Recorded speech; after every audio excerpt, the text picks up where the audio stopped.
sky, and the trees are like demons. You offer me light and give me my reason to stay high. Let my body decide, 'cause you're my desire, as ugly as I, but I'll never be like you. No, I'll never be like you. Never becoming you. Ooh, but I'm just like you. There is a light under my skin. I'm running on crack. Don't tell me you miss it. I'll chase all that pavements. I never found home. Without you, I'm sane. I can't do this alone. I'll never be like you. Never be like you. No, never becoming you. No, no, never become you. Oh, I'll never be like you. I'll never be like you. No, never become you. Never be like you. But I'm just like you.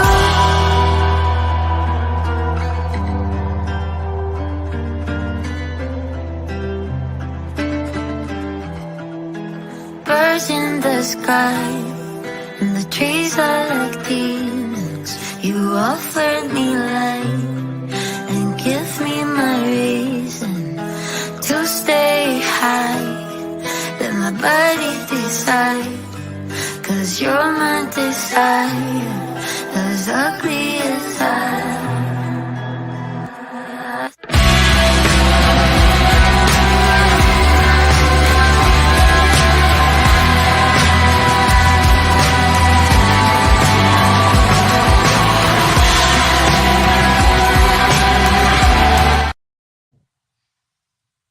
Boo! Hello, everybody.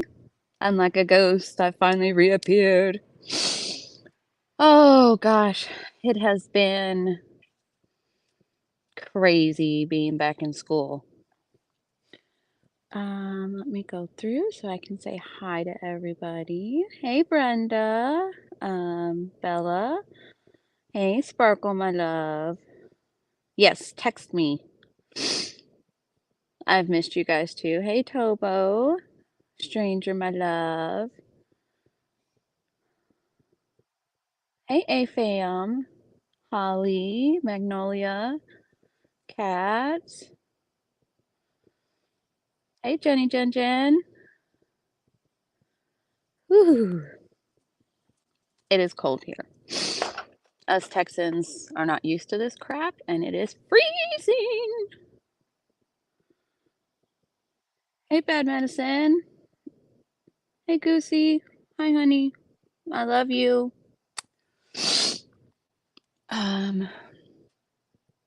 Yeah, I guess I will say taking a break from YouTube, truthfully, it's been great.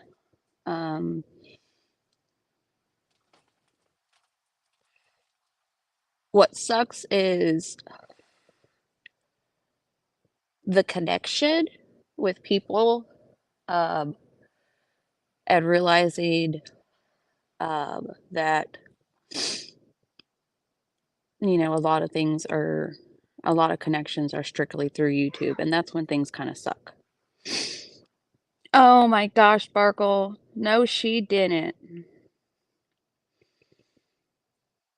You gotta open them cabinets and put a heater in there. Tell her TT is gonna get her. And yes, I am getting over I was in the beginning stages of pneumonia, so I'm still all stuffed up and clogged, and the kids are home with strep. So it's been wonderful. I feel like I'm going to jail because attendance. I keep telling them, I'm like, y'all gonna have me in jail for attendance. Not even nothing cool. Like, I'm not gonna go to jail because I robbed a bank. I'm not gonna go to jail for like, snapping off and finally kicking someone's ass. No, I'm gonna go to jail for fucking attendance. Oh, hey, what the actual? Yeah, open the cabinet, Sparkle, and put a heater in there.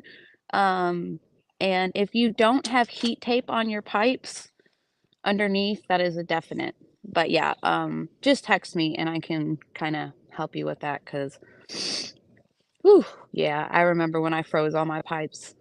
I was 16, 17.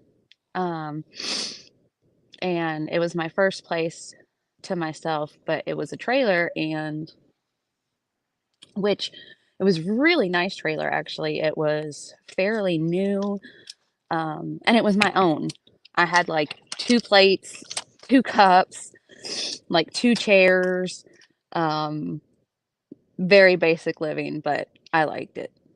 But it got cold. I didn't know nothing about houses and pipes and nothing, and, I froze all my pipes, and then I thought I was gonna defrost it with a hairdryer, which obviously didn't work, but, thank God nothing busted, but I learned that you have to plug in heat tape in the winter, and it keeps your pipes from freezing, and, of course, that was when I lived up north near Chicago, so that's where it gets really cold, cold.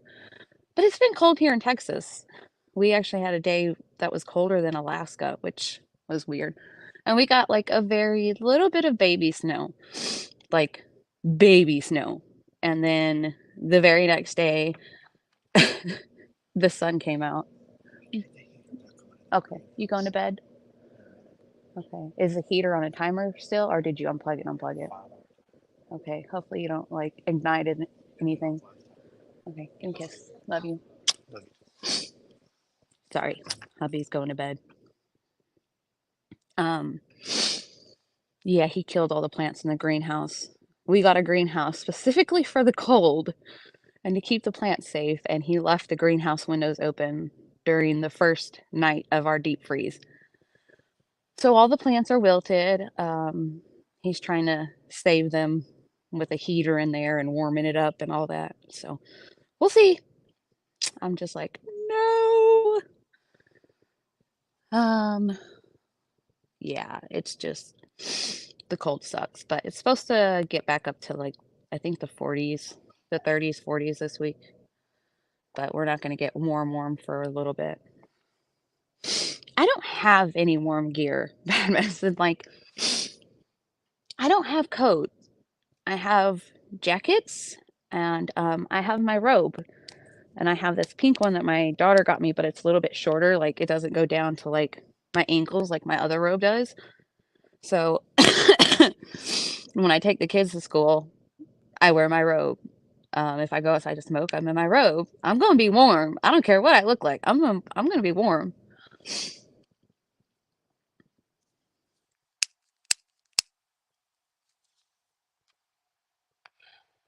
Right now, I think it's in like the 20s or the teens. I'm not sure. I haven't looked in a minute.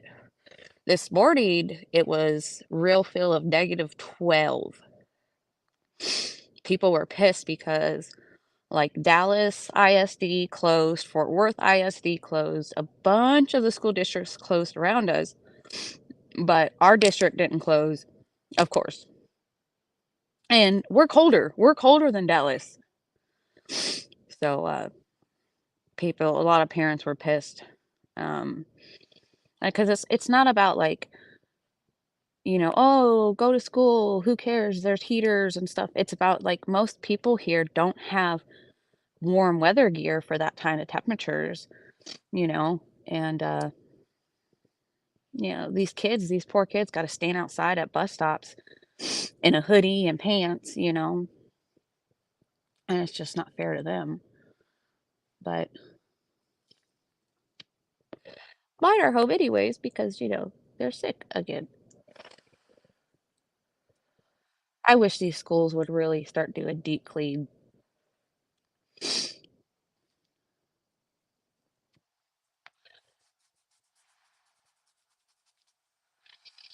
Ooh, so you may hear the little one in the background. Sorry, guys. Ugh.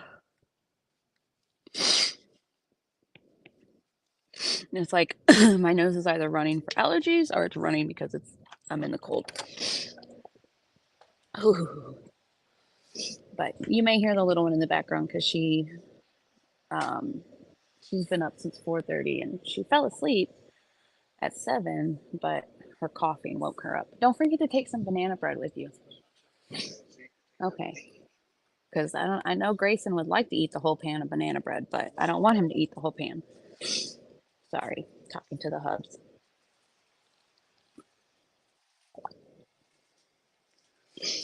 Oh gosh.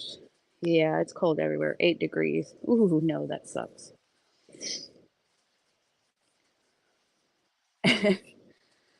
Yeah, I'm ready to go to a warm place too. But never fear, Texas, we will have it'll warm up and then we'll get our second winter because Texas, we always get a couple days of winter and then we get a break and then we get our second winter and then it gets nice again.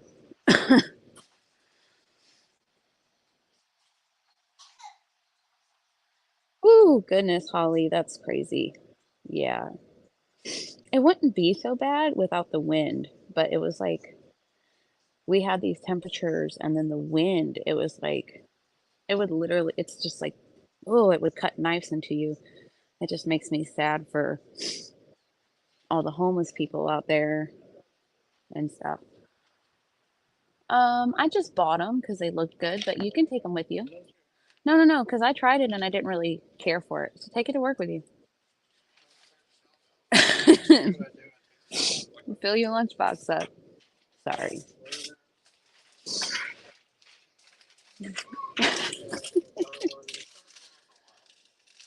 Take what take take whatever. Take it all. You need to start dumping the Halloween candy buckets in there and taking it to work with you. Like just fill it up. You want to say hi? Mr. Glass never wants to say hi. He never wants to show himself. I want to hear you be called a DILF again. Don't take your hot fries, baby. Oh,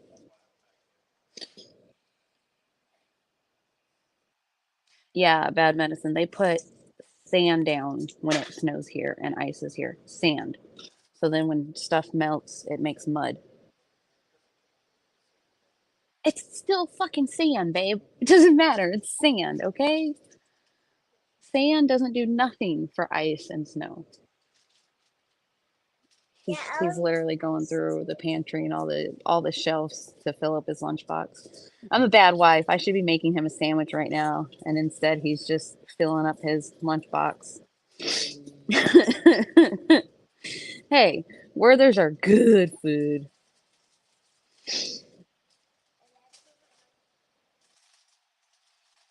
Yeah, I'm not in the country, bad medicine. That's what's crazy is how they treat our roads here. Hey, Purple, go lay down, baby, and get some rest, okay? Give me a kissy. I'm not going anywhere.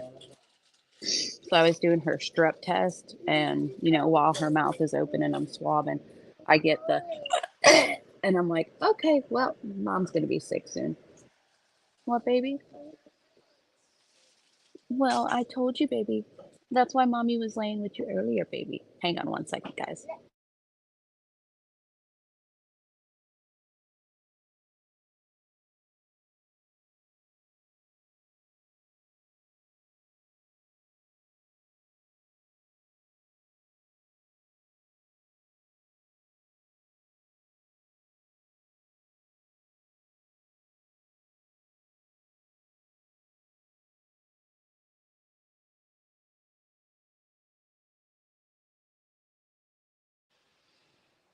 Okay, sorry. I'm gonna go back out here for a minute. It's loud in there. He's just dumping whatever in his lunchbox. Hey, Monroe.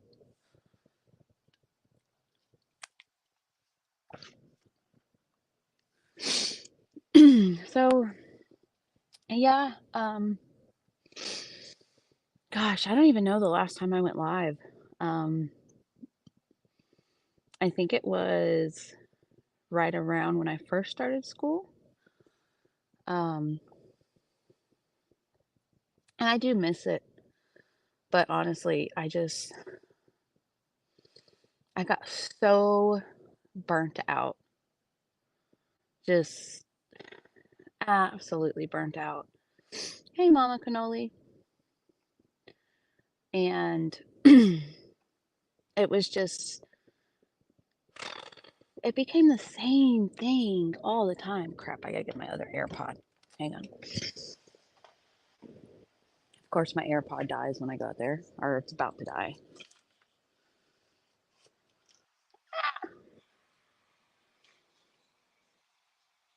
Connect.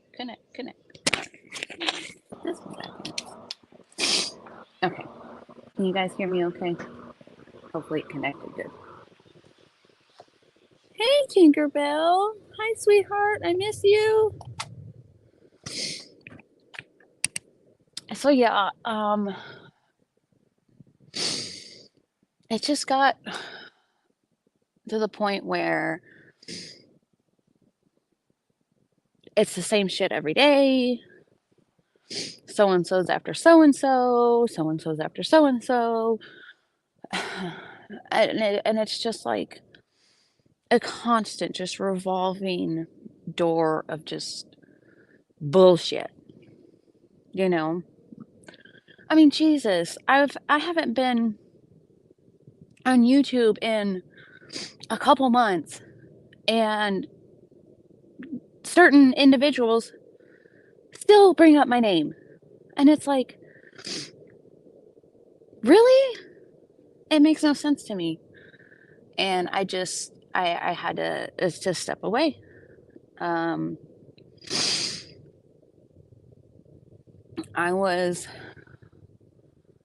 want to, kind of just do a rebrand. I don't want to deal with the drama and the bull crap anymore. And, I don't know. I just got to a point where it was just the same shit from everyone, from every angle, from every fucking creator. It just felt like it was like everywhere you turn was just drama, you know? Hey, Flava. Hey, sweetheart. Hey, London girl. Hey, Gemini mama. And, of course, I miss talking to my people. But it was just, I don't know. I needed a break with school starting. I really wanted to focus on it. And my first term went great. I finished with all A's. My GPA, I finished with a 3.89. And my second term, I had ANP2, psych, and college algebra. And I was doing wonderful. But God. And yes, I'll give a trigger warning because I'm going to talk about loss, grieving, and things like that. So I just want to give a warning. But December 9th, which is crazy because I had just talked to her. And anybody that knows me knows how close I am with my aunt. and knows that, you know, she's always like my second mom. You know, she raised me for a lot of my life. Um, you know, I was 3, 4 years old, climbing up while she's doing her makeup in the sink. You know, that was back when you would heat the eyeliner up with the, you know, lighter and, you know, and I would not leave her alone until she put some blush and lipstick on me too. Uh, and you know, it was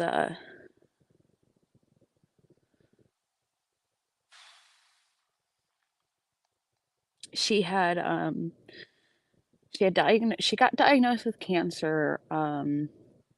Gosh, was it 2020 she was diagnosed or 2021? I can't remember offhand right now. But anyways, where the tumor was, it was right where her voice box is and where her lung was. And they couldn't do surgery because it would it would have a chance of paralyzing her voice box. Y'all don't even worry about trolls, just ignore them. I don't care. And so they couldn't do surgery on that. And what happened was where it was sat, it had collapsed one of her lungs. And she had been battling it. She went through radiation, she went through chemo, and she actually fought the cancer and won. And but like they could not get that lung to reinflate. It had been collapsed for too long and it had too much fluid. And so gosh, after a year of, you know, battling, you know, dealing with this lung, she beat cancer. But you know, she finally had surgery and they removed that lung because it was causing her infections and she had to keep having to drain. There was just so many freaking problems, and they should have removed it when she was stronger. But they kept pushing it off, pushing it off, pushing it off. And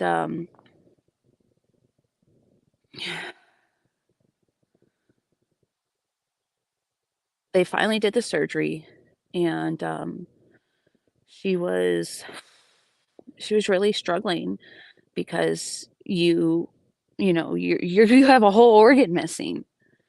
You have an empty space in your chest cavity, and it kept filling with fluid, and it would put pressure on her other lung. And so she was in and out of the hospital for that for a while, because the fluid would build up and they would have to drain, and the fluid would build up and her breathing would go low because she was having issues with that. And they ended up sending her to community hospital. Anybody that lives up in the Northwest Indiana area, you know, community is a fucking joke. And they had her, a brand new lung explant patient, in a waiting room surrounded with over 100 sick people.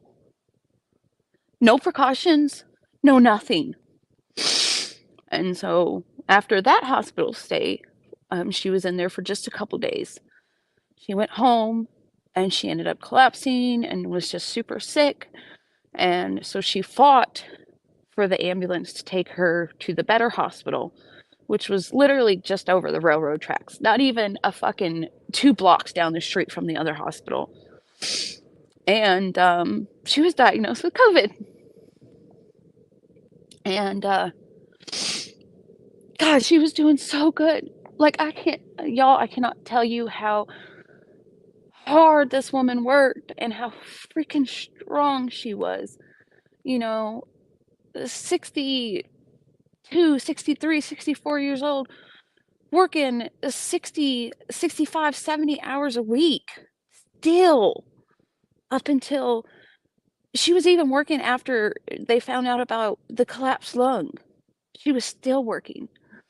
I mean, this woman was a rock. She was just so hardworking. And, she just stayed positive and she would just say, pray for me, pray for me. And last time I talked to her, because she had texted me and she's like, you won't believe it. I'm in the hospital again. And I'm like, what? I'm like, I literally was like, you just got out. Because she had just got out of the other hospital. She had just got out of community. And she's like, I got COVID. And my uncle was sick before that. And so they kind of figured out that must have been what my uncle had. Because, of course, my uncle went with my aunt everywhere. My uncle moved in with my aunt after my aunt's husband passed away. And so he really took care of her for the last few years. He was amazing. And so she was doing really good. The last conversation I had with her, we were talking and she's like, yeah, I should be getting ready to go home real soon. It was like, I want to say Thursday or Friday when we had talked or something. And she's like, yeah, I should be getting ready to go home Sunday or Monday or something. And we didn't get to have a lot of phone conversations because she couldn't talk a whole lot, because she was short of breath. And I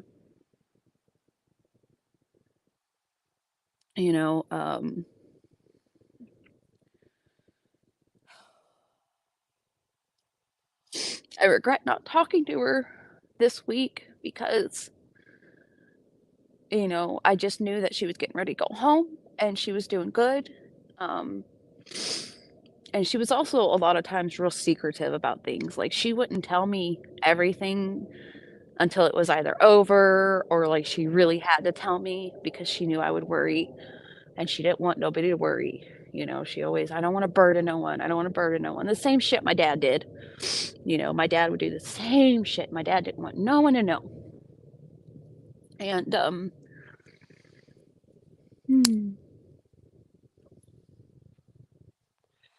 on the night, my uncle calls me, and when I see his name,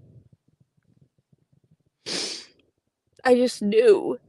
And he goes, Ryan, your aunt is in the hospital. They moved her to ICU. And they don't think she's gonna make it through the night. And I just said, what? Like, what? And he's like, he kind of explained, but he was like, I gotta go. And I'm freaking out. And I just collapsed. I was on the floor crying and screaming. And Jared had ran to the store for something and he was coming back in the house and he was just like, oh no, honey. And I was like, I gotta get to her. And so, I mean, he literally got right on and booked me a flight that left in 2 hours. And I was just in a complete fog, and I just threw a bunch of stupid shit in my suitcase. Like half this shit I didn't even fucking need. I don't even know. I was just like, I don't know what I need. And so I just threw shit in there. And I called my cousin and she was on her way to the hospital and I was like, love you, sweetheart. She's balling, I'm balling, and I'm like, I'm gonna be on the flight, I'll be there then. And we couldn't figure out how I was gonna get from the airport. So I was just like, I had Jared, I was like, rent me a car. I don't want to have to worry about people coming to pick me up, dropping me off. Just get me a car. So, I mean, he was on it. I don't know what I would have done. The kids are freaking out. And, I just had to explain to them that Aunt Dixie's sick. Mommy's going to see her. And I got on my flight. I barely made it. And, of course, I had to take all my school stuff with me. And I got on my flight. The flight actually even came in early. I had a little bit of issues with the rental car taking forever, but when I left the airport, it was literally right around the time that my plane was supposed to be landing, so I was actually doing great time. And I flew. I fucking flew. I didn't even realize I was driving without my headlights on. There was running lights on, but I didn't realize I didn't have my fucking headlights on. Thank God the highways up north are lit, not like Texas. And I got to the hospital, and they had to have security and all that because, you know, it's up north and gangs and shit, and so everything's real tight and secure. And, you know, they called up to ICU to get the pass for me to come in. And so the security guard had to walk me upstairs. Well, we're in the hallway and the elevator dings, and both of my cousins come out, and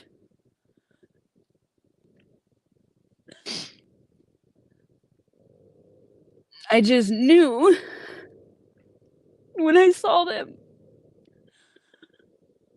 They hugged me, they wrapped around me, and she had passed right after my plane landed.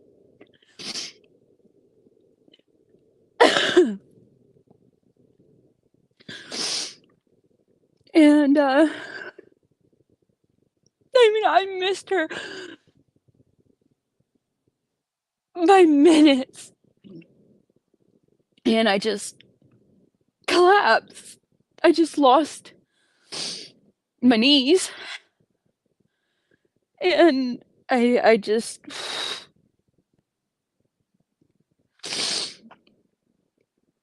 broke. And you know, of course they said, you know, that once she knew that I had landed and I made it safe, that, you know, once she knew I was safe and I was there, that, you know, she passed. But I'm just so, I just wanted to say goodbye. I didn't get to say goodbye to my dad either, and it just sucks. And I went upstairs, and she just looked so frail. I didn't realize how much weight she had lost. And I just held her hand. And she was just purple and blue all over. And what happened was she was in a regular room, and she was doing good. But I guess her oxygen just started dropping. And the thing is, we don't know how long she was sitting there with her oxygen low, because half the time they didn't ever have her fucking monitor on, which is why my uncle went up there every day. And he would make sure he would bring his own oxygen oh shit, I can't even think of the name of it, but you know, you put it on your finger. Pulse ox. He would bring his own pulse ox from the house and check her oxygen, and he would turn up her oxygen if she needed it, or tell the nurses, blah blah blah. And he was so upset because it was the first day he had taken off in weeks that he hadn't gone up to the hospital. And he's like, you know, blaming himself and wondering, like, you know, how long was she sitting there with low oxygen? And we're never gonna know, you know. That's just one of those things is we'll never know. And I hate it. Um, but she ended up going into cardiac arrest because her oxygen went low for so long. It strained her heart. And they resuscitated her, but she was gone. And when they checked for brain waves and everything, she was gone. And my uncle, he just cried because he said it just, the way she looked. And, you know, he had never seen somebody after being resuscitated, but he was just like, her eyes, because, you know, being shocked, you know, it busted her eyes. And so he was just like, it traumatized him. But, you know, by the time I saw her, they had already taken everything out, all the tubes, IVs, everything. And I just stayed with her for a while. And, you know, I hate it because I was so close. I mean, I talked to her. I had my cousin put me on the phone so I could talk to her. But it was like, you know, you just don't you just don't get those things back. They stay gone.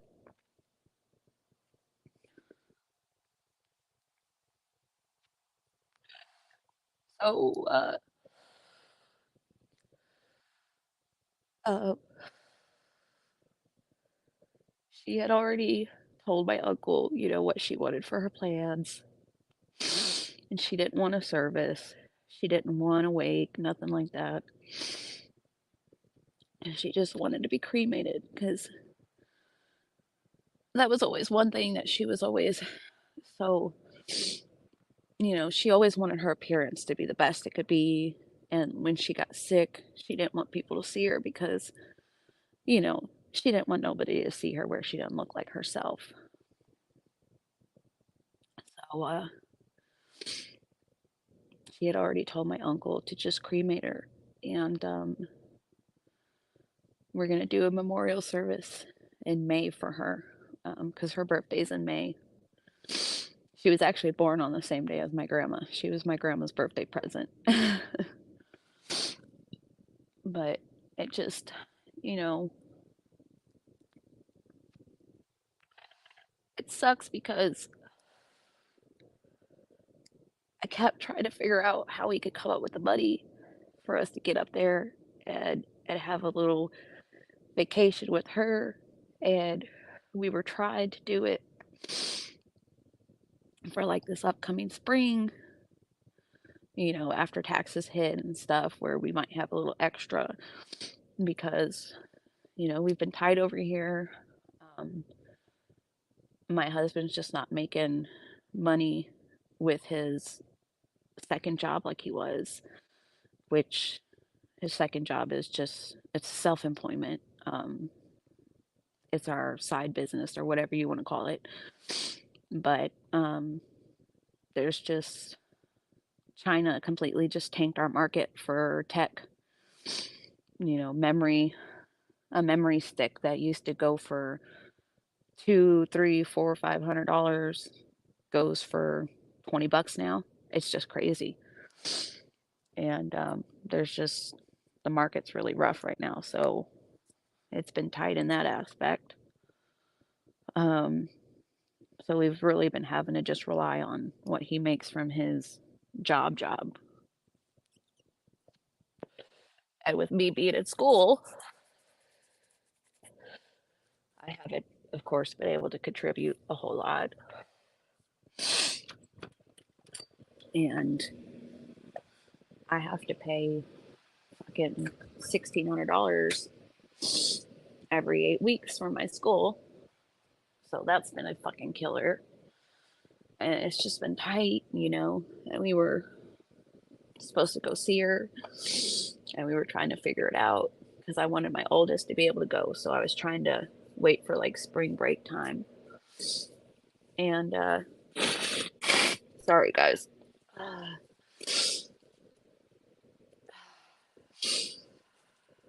Now I just, you know,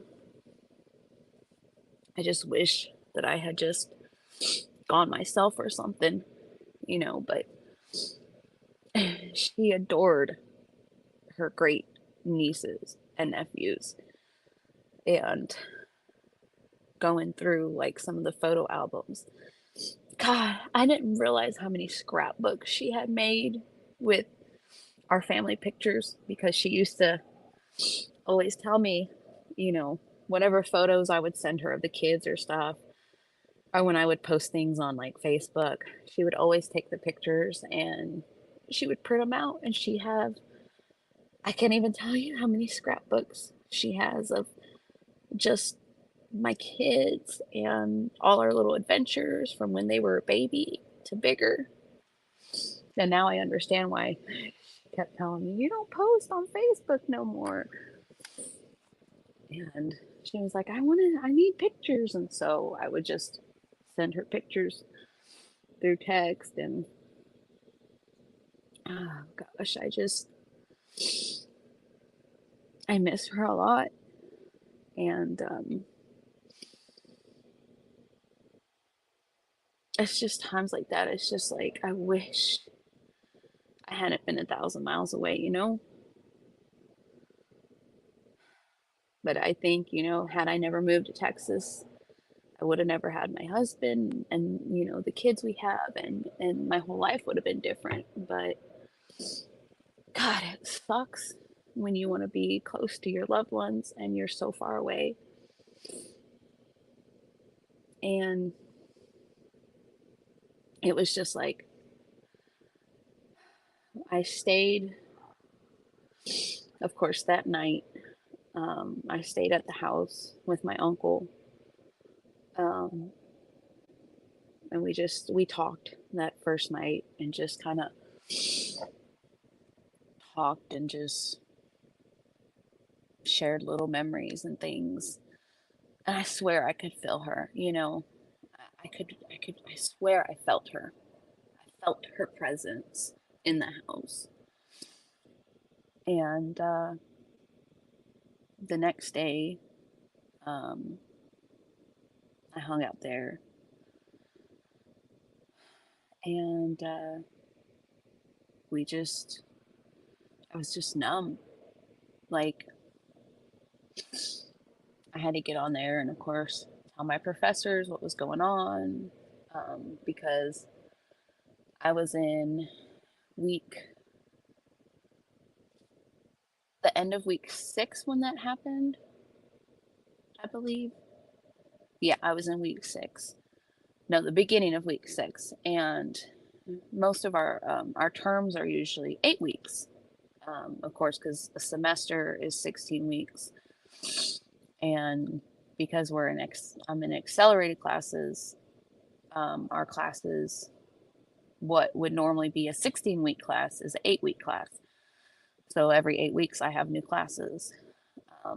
And they push a lot of info in a week. And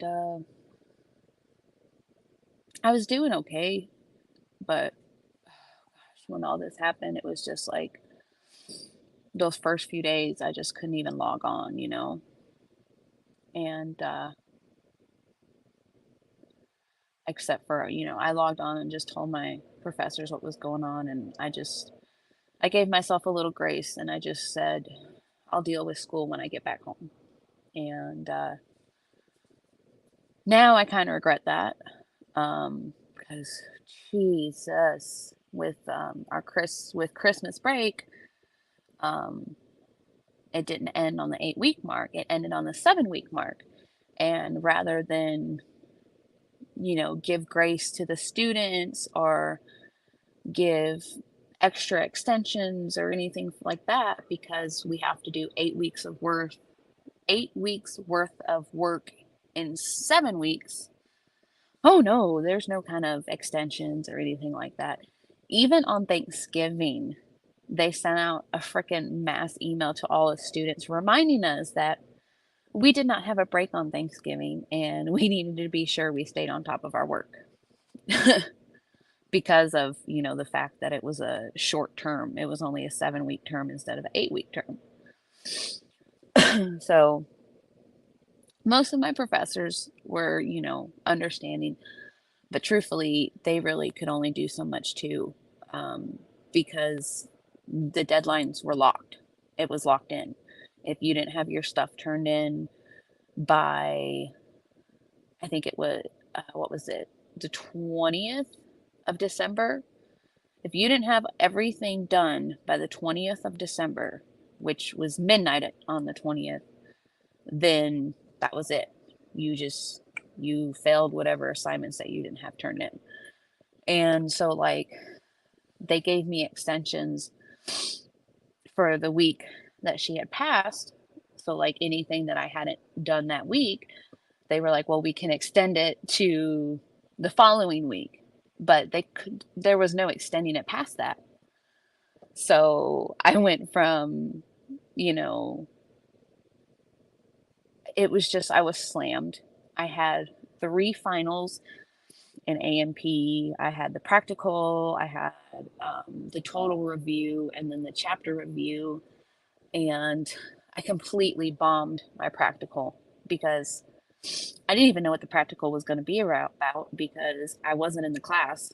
So I didn't know if it was covering this or that. And the study guide that was passed out and given to me, or it was sent to me in the email, was only for the general review final. It wasn't for the practical.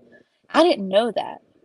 So when I did the practicum, I was like, what the fuck? Like, this wasn't anything I studied. This wasn't on the study guide. Of course, like, yeah, we had reviewed that, but they were going back all the way through A&P 1. And we had just learned all the hormones and everything. And it was like, Jesus, like, I was not ready. But, I did the best I could. I finished A&P with, I forgot, I finished it with a B. And then college algebra, I finished with a B. And then psych, I finished with an A. Which, yeah, I know that sounds okay or whatever, but it upset me because my goal has been to, maintain all A's, because I figure if I can get a high enough GPA, then maybe the school will offer me some type of scholarship or something, and I won't have to constantly pay $1,600 every 8 weeks or something. I don't know. I'm just trying something. Plus, I wouldn't mind graduating like cum laude or magna cum laude, however they call it. So, yeah, that was rough. Because I felt like a failure, and I felt like I had to go from like dealing with my aunt's passing, and it's like I didn't have any time to grieve, and it was like the same thing that happened with my dad. Like, I didn't get any time to grieve him because it was like as soon as we got back home, it was like slam right back into reality. And the world's not going to wait for you. The world's not going to hold off for you. The world's not going to hold off for your grieving. The world says, who are you? There's 7 billion other people on this fucking planet. You ain't special, you know? And it's just we just live in such a suck it up buttercup world. And most of the time, I'm all about that, mentality. Um, but it just once I finished that, um, thank God I had Christmas break.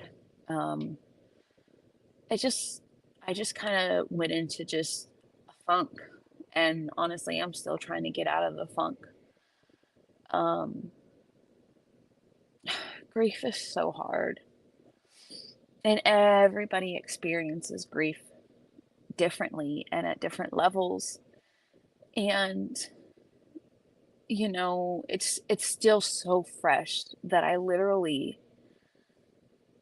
I'll take a cute picture of one of the kids, or they'll do something so silly or something like that, and I'll literally get ready to text it to my aunt and then realize she's gone. And it just sucks. And it's got to be something going on this week, because twice this week my phone Siri has gone out loud and gone, okay, calling daddy, and has literally tried to call my dad's phone twice this week. And I don't know why, because I'll just be having like normal conversations with the kids or whatever. And all of a sudden, my phone's trying to call daddy, because that's my dad was in my phone as daddy. Um, I was a daddy's girl, and I know people are weird about grown folks saying their dad's their daddy, but yeah, that was my daddy. I was a daddy's girl. I've never called my husband daddy. I've never called him dad. Frankly, I kind of find that a little weird when people call their significant other daddy and stuff. But hey, whatever floats your boat. I'm not judging. That's not me. Um, Now, of course, when the kids say anything, I'll be like, yeah, go ask your dad or something. But, anyways, I just wanted to clarify that. Not in a judgy way or anything. And yes, of course, I've got to have my monster. Oh, yeah, I don't know. God, I feel like my comments are not loading right on my YouTube side. I'm sorry, guys. I don't think my comments are working all the way, or they're really, really delayed. But, I've just been in a funk, and then I got sick. I was in the hospital for a couple days with pneumonia, and I'm glad to be home now. Um, when I got out, I actually got to go to this really awesome show. My daughter, she had bought tickets. It's called Paranormal Circus, but she bought tickets, and she took me and the hubs out to watch it, and it was really cool. Um, it was cool. It wasn't really paranormally, but it was really awesome. It was kind of like the Cirque du Soleil stuff. But it was cool. I really enjoyed that, because she took us there, her final day before, she had to leave that night to go back to college. So it was nice having her home too for the break, even though she was going and hanging out with her friends a lot of the time. 18-year-olds are going to be 18-year-olds. But, I feel bad for her too. Hey, Floor. Hi, sweetheart. Oh, gosh, it's been forever. Oh, hey, Poppy. I'm so sorry. I'm glad to see you, though. Sorry, guys, trying to go through. Hey, Gray Pill. Oh, thank you, honey. Sorry, I'm trying to go through now what I missed. Hey, Mom of two boys. Hey, Flava. Yeah, I think I was in shock. I think I ran off a bunch of people that were watching and now they're not. Oh well. If you're here for me, you're here for me. If you're not, you're not.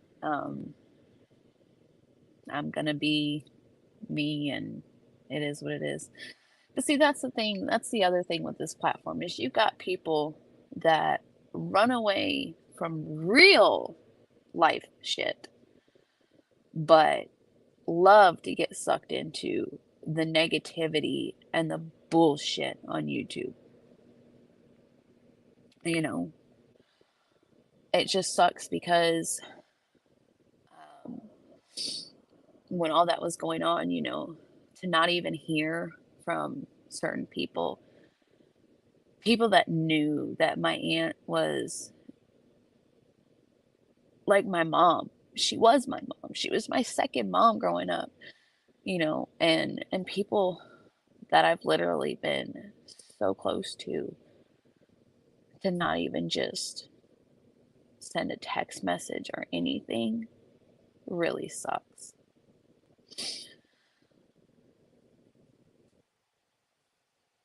It really sucked that there are people that would rather be in chats, stirring shit up, calling folks names, than check on somebody that was their sister or friend after they lost basically a parent to them. That sucked. And it's one of the things that I've realized is just there's a line, and it's like you have the people that you meet on this platform that become a blessing, and you really do grow with them and create genuine, amazing sisterships.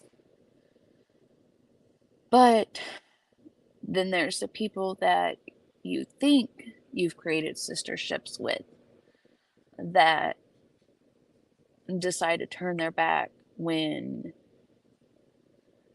you worry about their safety because of how immersed into the bullshit and drama they've become. A person, that went from barely saying anything to being all over the place. People they couldn't stand, people they hate, and now they're in everything. People that used to talk about parasocial relationships, and now that is their world that they are sucked in. And we all do it. We have all done it on this platform.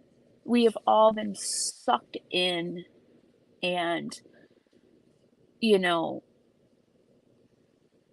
found ourselves where we're getting on our phone, getting on YouTube nonstop, checking, oh, who's live, who's doing this, who's doing that. But if you can't take that step away, or if it's changing who you are as a person, if YouTube and the drama can change who you are as a human, who you are as a person and friend and being, walk away, man. That's why I said, like, dude, like, there is so much more to our lives, and we all have real life going on. Oh, Sparkle, I love you, honey. We all have so much real life going on.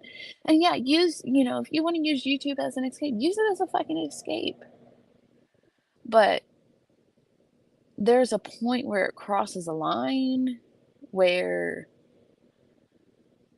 you just, oh, thank you, Flava. No, I'm just more so talking, there are people, we all have people on this platform that, we speak to on a regular basis that we're close to, that we consider, a sister or family. And It sucks when you lose one of those people and you don't even know who they are now because they've become so changed, because they've become so immersed in the bullshit. A person that used to like never comment in, and then they're over there fucking rogue bodying and talking shit and just like, whoa, who are you? And when you worry about that person, you worry about their safety because you don't want nothing to happen to them, because you know how fucking nuts these people on YouTube are.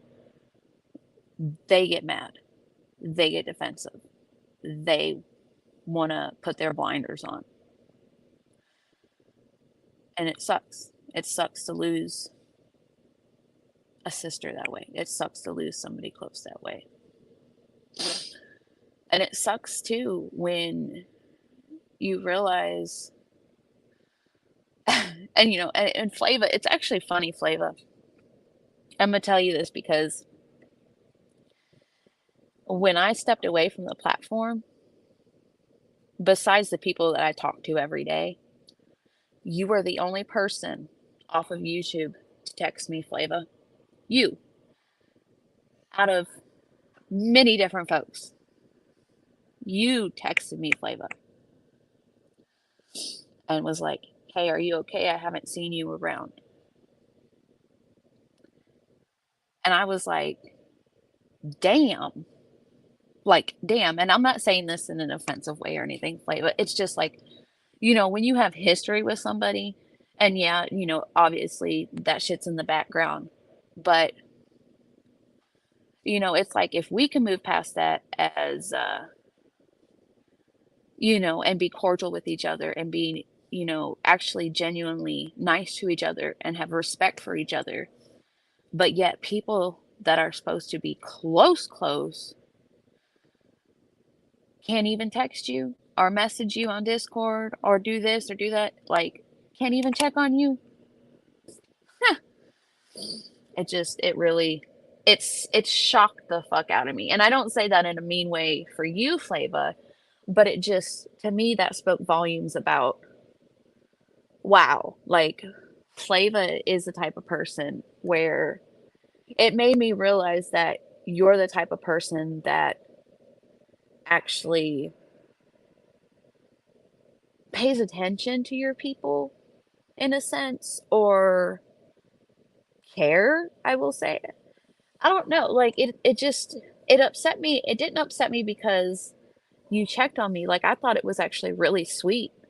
Um and I even brought it up to Stranger and Tobo. I was like, wow, I was like, I can't believe it. Out of everybody on YouTube, that Flava would be the one that texts me to check on me to see if I'm okay, and not nobody else did. Um, it just shocked me. But that speaks volumes about who you are, Flava, and that's a good thing. Um, it puts you in a good light, just other people in not such a good light. Did I ever tell you not to talk to Flava or that I would be mad if you did?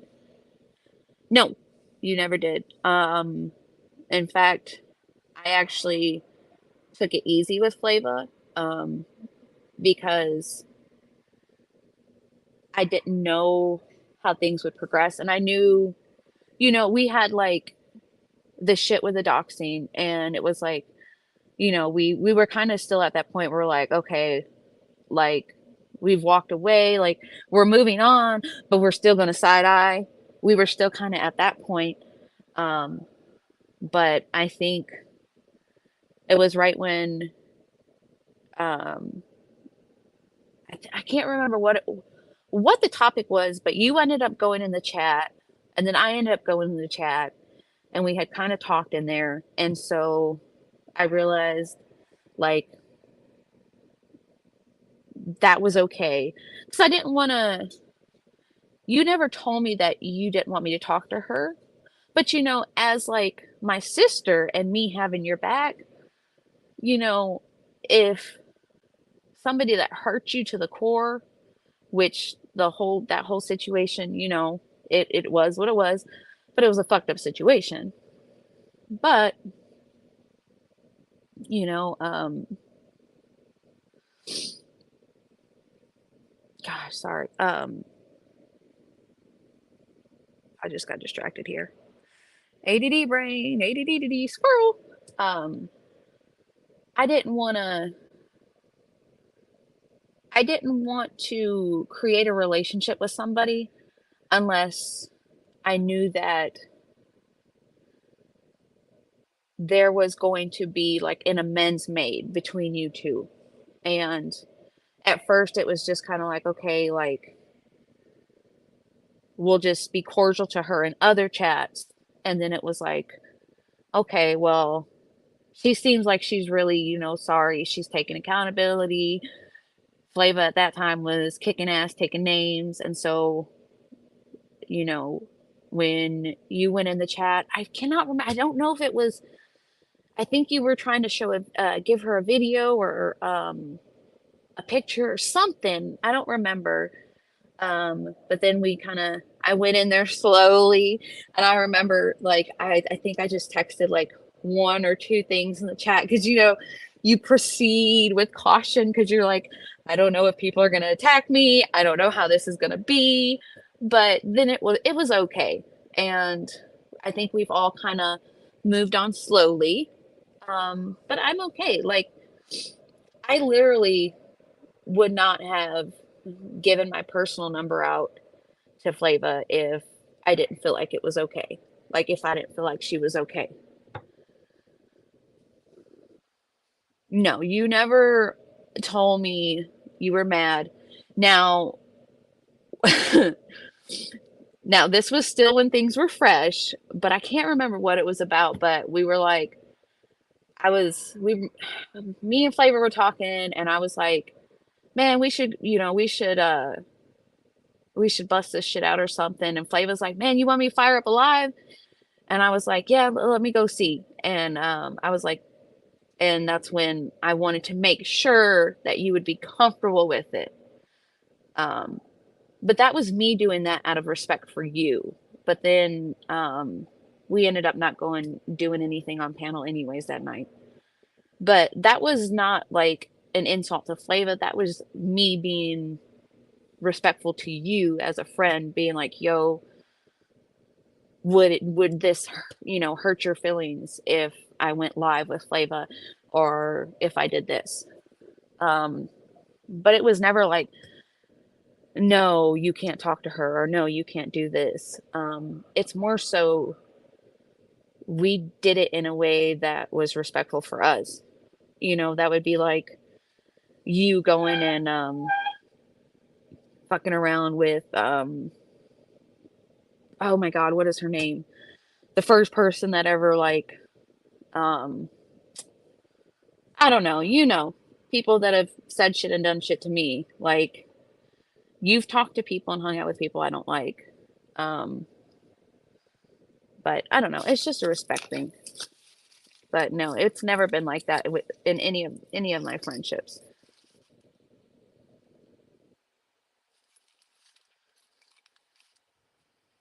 Thank you, Legs. I appreciate that, sweetheart. And it is good, so good to see you.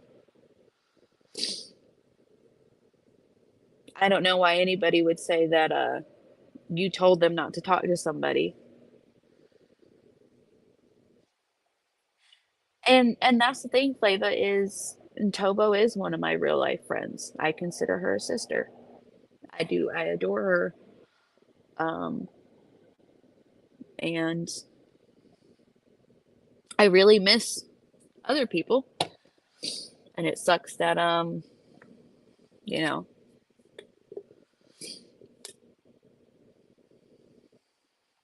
hang on one second, y'all.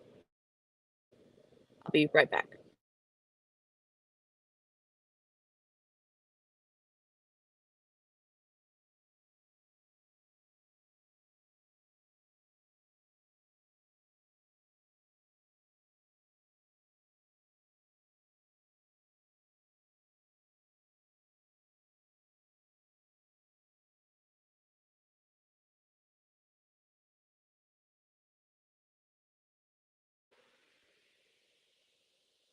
Okay, I'm back. Sorry, guys. Um, but it's just, I don't know what's going on, you know. Um, as far as, yeah, I left because I started focusing on school, and it is tough. I mean, Jesus, to have a 16-week class squeezed into an 8-week class, it's a lot. It's hard work, and I want to do really good. And people always say, oh, well, it doesn't matter if, you don't know when, a nurse is drawing your blood or taking care of you if that nurse graduated with C's, B's, or A's, and it's like, okay, but I know, and, I want to do the best I can. I'm not paying, because, I get FAFSA, but FAFSA doesn't even cover all of my schooling. So, you know, $1,600 every fucking 8 weeks because it's like 1565 or some shit like that. Every 8 weeks is like, no, I want to do good. I want to make sure I got these classes. I am not paying for these credit hours for nothing. But yeah, it's been hard with that, honestly.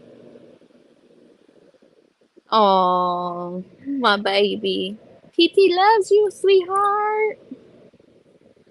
One of these days I'm gonna come see you, or I'm just gonna drag your mama here. I think I'll drag your mama here. You can destroy the house with Ava.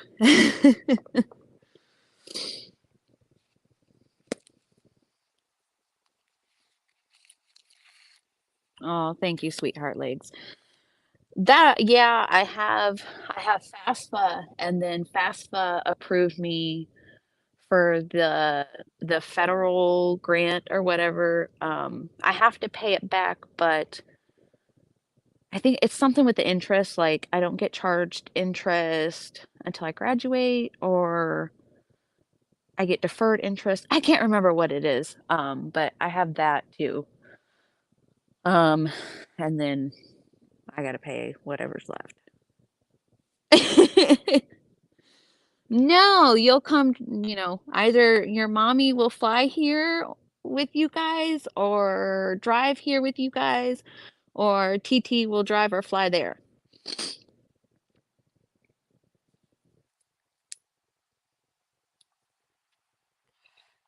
Silly girl. Oh yeah. And then I also got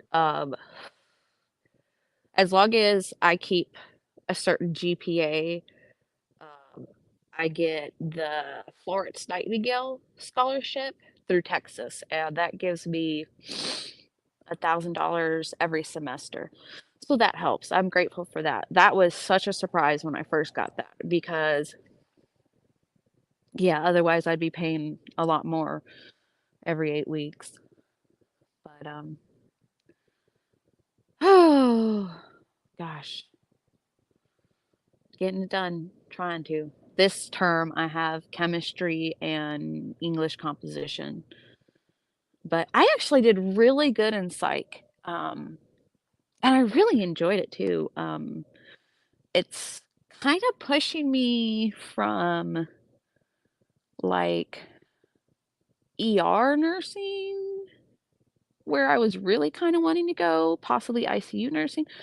Now I'm kind of more thinking the mental health side, because I really enjoyed psych and the papers that I wrote.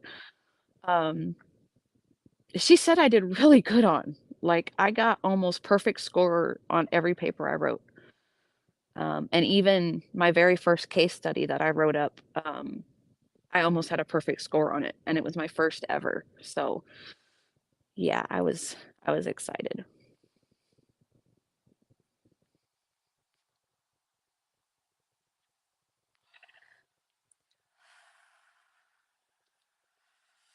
Oh, I can't wait to have Girl Scout cookies. I think actually they should be out now. I need to hit up my cookie dealer.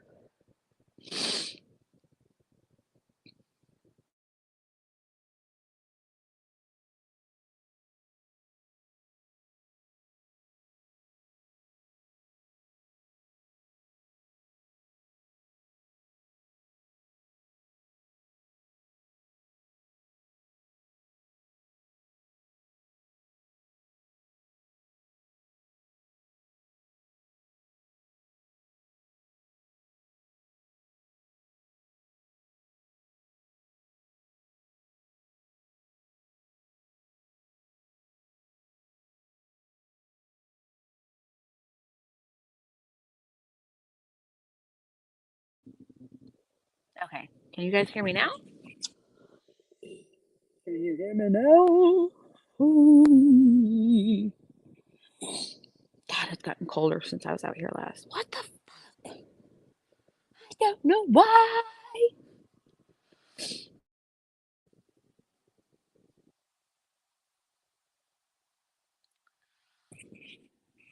Okay.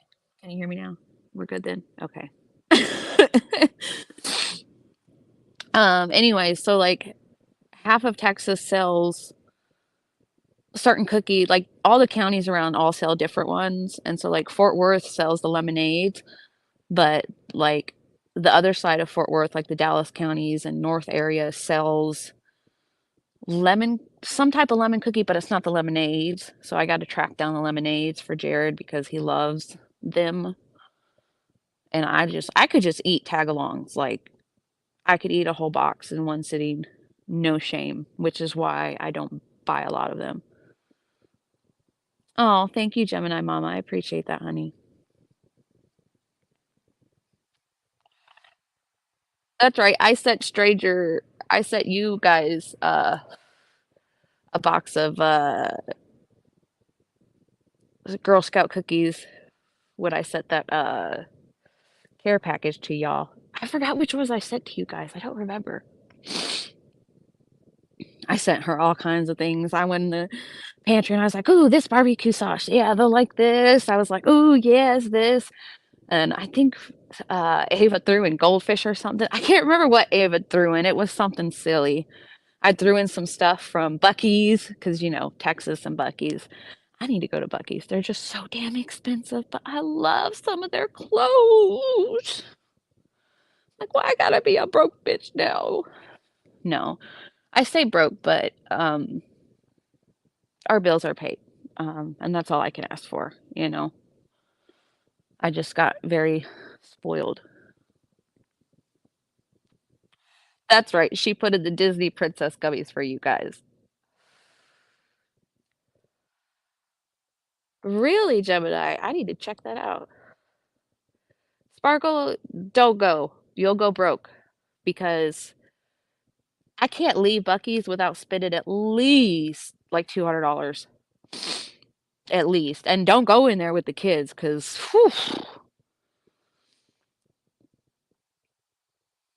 I know they're selling around me because in the city group I'm in, they were talking about how they're getting ready to do online orders and stuff.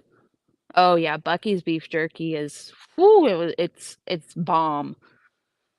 Oh my God, and I love their what do you call it? Their brisket sandwiches and their pork sandwich. Oh my God. And the nuts that they sell, I get the cashews, like the candy, like toasted cashews. Oh my God. Now I'm hungry.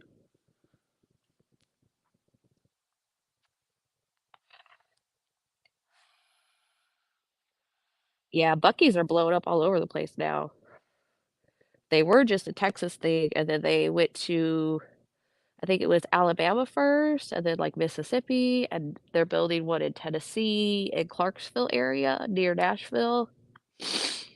They're kind of all over the place. Hey, Earth. Thank you, sweetheart.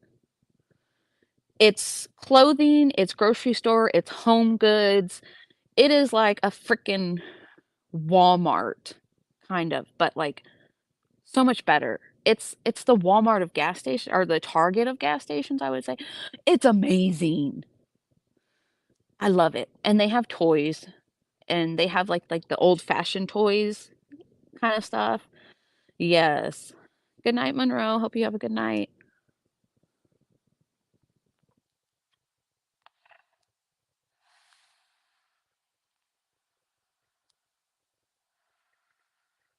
Oh, really? They're going that far north now, huh? It's a huge gas station. You'll Google it, AFAB. They're freaking giant. There was a lady that built a Lego set, and it's her Lego set is massive, and it's like an exact duplicate. It was really cool seeing it. Ooh. So yeah, I don't know. That's kind of been my December. And, you know, of course, I put on a smile for the kids and I wanted them to have a good Christmas. And they did. They had a good Christmas. But it just sucked because, I always, whenever I would cook new things or bake new things, I would always send the pictures to my aunt and she'd be like, "Oh my God, you're just like your grandma," because my grandma used to bake all kinds of things. And that's where I found my joy. Like, I love cooking, I love baking. Um, Thank you, Legs. Thank you, sweetheart. I hope you have a good night, honey. But yeah, it was hard. Um, and it was really hard on the kids because when my dad passed, Zach was, whew, he was about to turn 4, and it put him into a whole thing where he was, worried about death, and he would ask questions, and of course, we would answer them the best you can as a parent. And it just kind of made him sad. And he would always ask, like, well, what would happen, if you die, mom, or if dad dies? And then he would be like, what happens if both of you die? What happens to me? And like, he, this time around, he just kind of went quiet about it. He got sad, he cried, but he was really just really quiet, just kind of sad. And then Grayson, he's my emotional boy, but he's also like a kitty cat and everything's on his terms. And so, he'll talk about things when he wants to talk about things.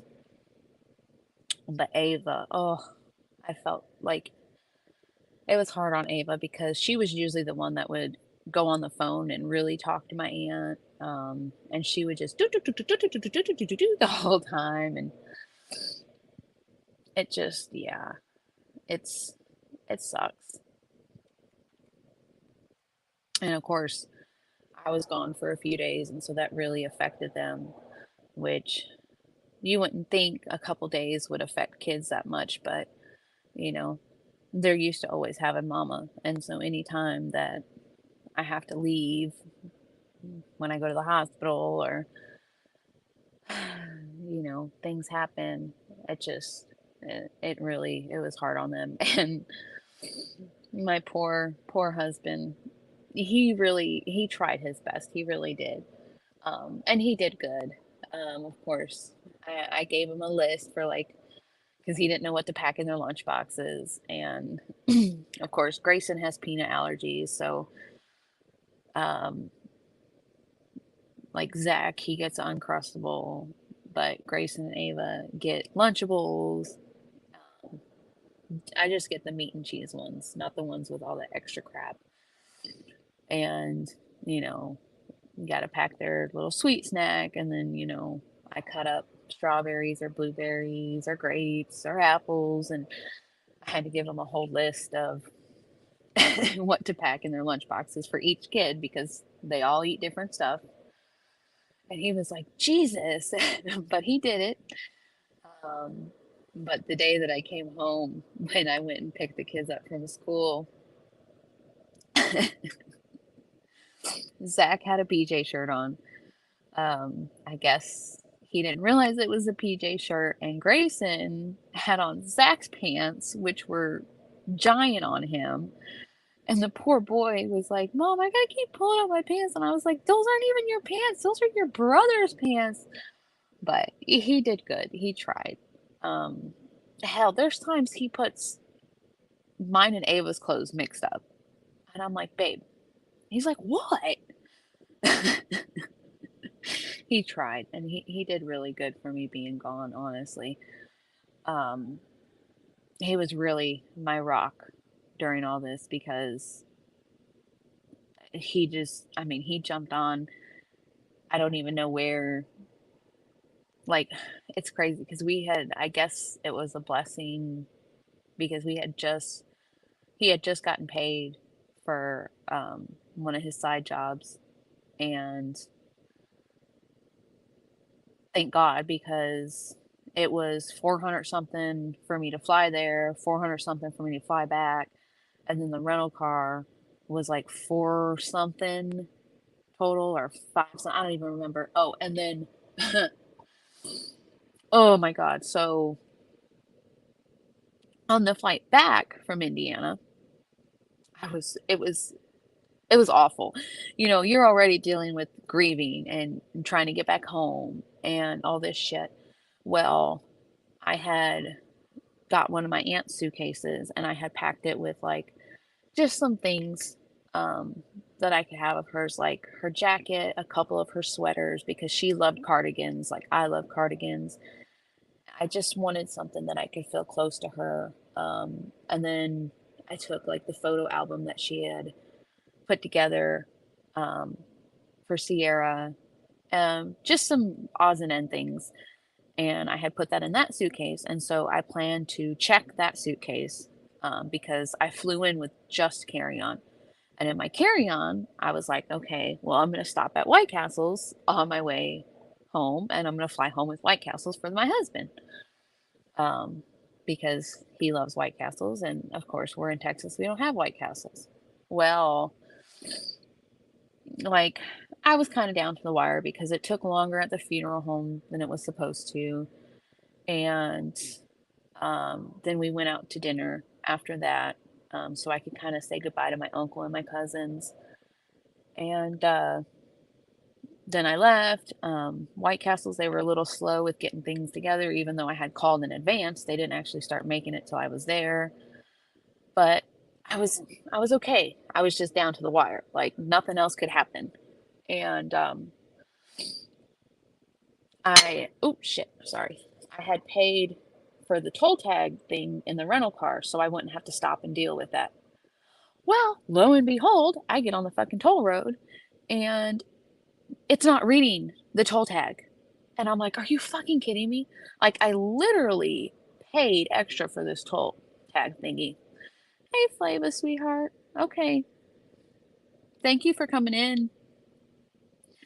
And I'm going to try to come around a little more and hang out. Hey, Faith, my love. Um, be careful driving home, sweetheart. Uh, so, you know, I paid extra for unlimited tolls and then the shit doesn't work. So now I'm having to fucking go back into my bag, dig out my debit card, get out of the car because, you know, I'm fucking short as fuck and I'm like this reaching out the door because, you know, I have fucking T-Rex arms and shit. Can't reach nothing. Can't do an ATM. I gotta open my door when I go to the ATM. Gotta open my fucking door at these tolls, you know. And it's not like I parked close to it because, you know, I thought I was just gonna automatically go through the fucking lane. Oh no, no, no, no. My short ass has to get out of the car, fucking do my debit card. And of course, I have nails on, so I can fucking hardly get the damn thing to go in the thingy and pull it out. So it took entirely too long for me to get through that toll. And I don't carry cash on me because with when COVID happened, I just got used to never having cash on me because people didn't take cash. So get through that one. Go to the next one. Fucking won't read the toll tag. And I'm like pissed at it. Gotta deal with the damn card thing again. And so I had to go through, I think, four of those total. And then I hit some unexpected traffic. So I'm down to the fucking wire, man. Okay, and like I know you're not supposed to smoke in rental cars, but I fucking smoked in mine because I was like, dude, I'm trying to hurry up. I'm not gonna be able to smoke at the airport, and I gotta like rush in. So I'm smoking a cigarette. I got all the windows down because I'm like, you know, they won't. You know, I'm hanging out the car because I'm like, I don't want to have to pay no fees. So I smoke the cigarette, spray my perfume. I do a little wipey wipe down, all while I'm trying to drive and shit and get there and drop the rental car off, run. And if anybody knows O'Hare is fucking huge. You've got the rental car terminal, and then when you get there, you have to take the train or the shuttles then to the airport.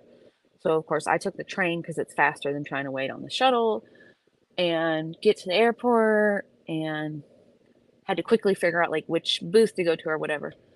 I run up there, dude, like I'm fucking pulling 2 suitcases. I smell like straight fucking onions, White Castles, because I got 2 fucking Crave cases in my carry-on. Okay, like people are like, I know it because everybody knows what White Castle smells like. Okay, so there's just a fucking trail of scent all over. Okay, and it's me. I'm the one. I'm the onion stinky. Okay, and I'm sure people didn't know I had White Castles in my suitcase. So they're just wondering why this woman smells like fucking onions. And I'm trying to run and get there. So I get to the counter and I'm like, here, do I have time to check this bag? He's like, you can do it 15 minutes before. Y'all, I was not even 5 minutes. It was I made it, I missed it, I should say, by minutes, by minutes. And this was the last flight of the night, but I didn't know that. This was like it was like 9:32 flight or something, whatever. And oh, thank you, Faith. I love you, darling. I'm like, seriously? I was like, he's like, so I can't check this. And I'm like, fuck, well, I can't bring it on the flight, because it was a bigger suitcase. And I'm like, all right, when's the next flight? I think, what was it, 5? It was 5:30 in the morning or 5? I think it was 5:30. And I'm like, what? This is the last flight of the night? I'm like, seriously? No, there's no other flights from Chicago to Dallas? It's not like it's an unusual fucking travel lane. But no, it was the last flight of the night. And I already turned in my rental car. So I'm at the airport, stuck at the airport. And I I was so defeated. I walked outside, I'm bawling my eyes out. I'm texting Stranger and Tobo, and I'm like fucking freaking out with them. My cousins are like, did you make the flight? And I'm like, yeah, I missed the flight. I was spending the night in O'Hare. I'm on the phone with Jared, and I'm just like, why is things get worse? I'm bawling, just bawling in the cold, freezing, smoking, trying to figure out what I can do. And I just ended up, I was like, I gotta get a drink. I was so thirsty because I just ran.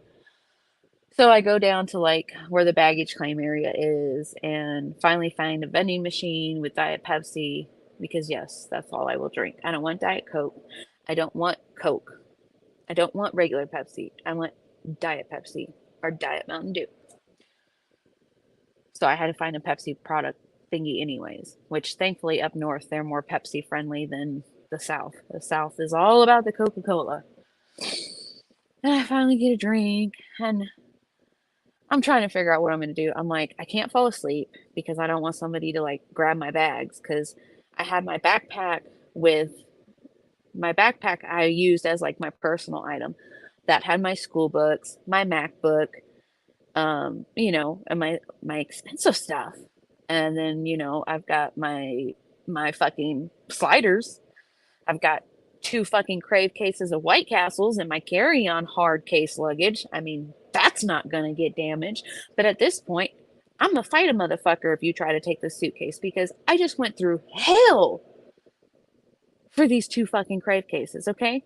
The White Castles are coming to Texas. And then I got this big suitcase, and I struggled trying to get all this through because my backpack was so heavy because my A&P book is like this, like fucking thick and heavy. And then I had my makeup and my hair stuff in that bag, and I was just done. So I was just walking and just walking and walking and walking. And so I see this sign, and it was like to terminal whatever, to terminal whatever, to terminal whatever. And then it had an arrow, and it was like to the Hilton. And I'm like, I wonder how much it would be for a night. If I can look it up. $260 for one night. And I'm like, I don't want to do that. I'm like, fuck. I don't want to pay that much money because we just already had to pay for these flights and this rental car and all of that's unexpected. I'm like, I don't want to do that. I'm like, and then my husband's like, you need to do it. You can't just walk around O'Hare all night. And I'm like, yes, I can.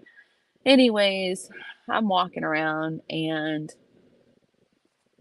this is why women have resting bitch face. Okay, any men that happen to pop on this live ever, I'm just letting you know. This is why women have resting bitch face. Okay, this is why we don't smile, and this is why when you tell us to smile, we want to stab you with a knife in your fucking eye. I'm walking along. I'm going up this ramp because at this point I'm just a fucking straggler at O'Hare. And there's a couple people walking down the ramp, and I'm walking up the ramp. Well, I meet eyes with this guy, and I just gave a polite, like, whatever. Then he stops, and he's like, "Hey, ma'am, um, can I talk to you for a minute?" And I was like, "I'm sorry." I was like, I got somewhere I gotta be. Um, I apologize though. And I was like, I keep walking. And he's like, man, bitch, you ain't got nowhere to go. And he just starts fucking going off. And at this point, it's just me and this guy in like an empty fucking underground O'Hare area because, O'Hare's got like fucking levels. And I was at the bottom one. And I was like, what the fuck? And so here comes like one of the airline workers. And I was just like, oh my God, oh my God. And I'm like, no, I'm sorry. I really have to go. And he's just fucking going off, cussing, going crazy, right? Thank God, like once he saw this other guy, it kind of like he stopped because he was walking towards me. And I was like, oh my God. Like, I'm about to have to kick his ass with these fucking White Castles. Like, I'm about to have a crave case in each hand fucking beating the shit out of him. No, really, I would have had to fucking run. But it scared me. And all because I made eye contact, like, just we happened to make eye contact. I really didn't do it on purpose. It was just a group of people, they weren't all together, but it was like 3 or 4 people walking my way. And I just glanced over there and just smiled, trying to be nice. And of course, that's what happens. And that is why women forever keep resting bitch face. What's up, baby? Yeah, you can have one. Yeah, that's fine, baby. And yes, just make sure you throw your trash away. Um, Sorry, that was the oldest. They're only up late right now because, of course, they're homesick. So that happened. And after that happened, I was like, fuck it. I'm about to charge this shit on my credit card.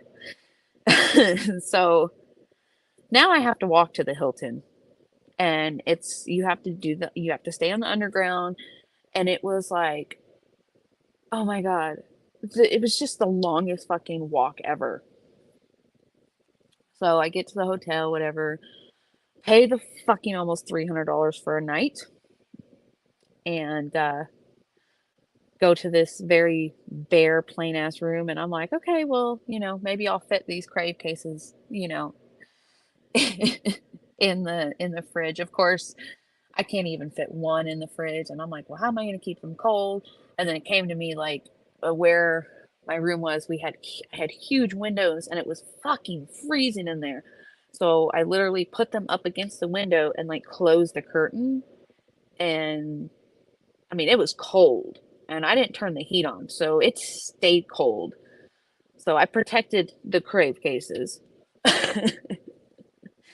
At this point, I'm not willing to risk these crave cases, okay? I've done too much work. I've missed a flight for them, okay?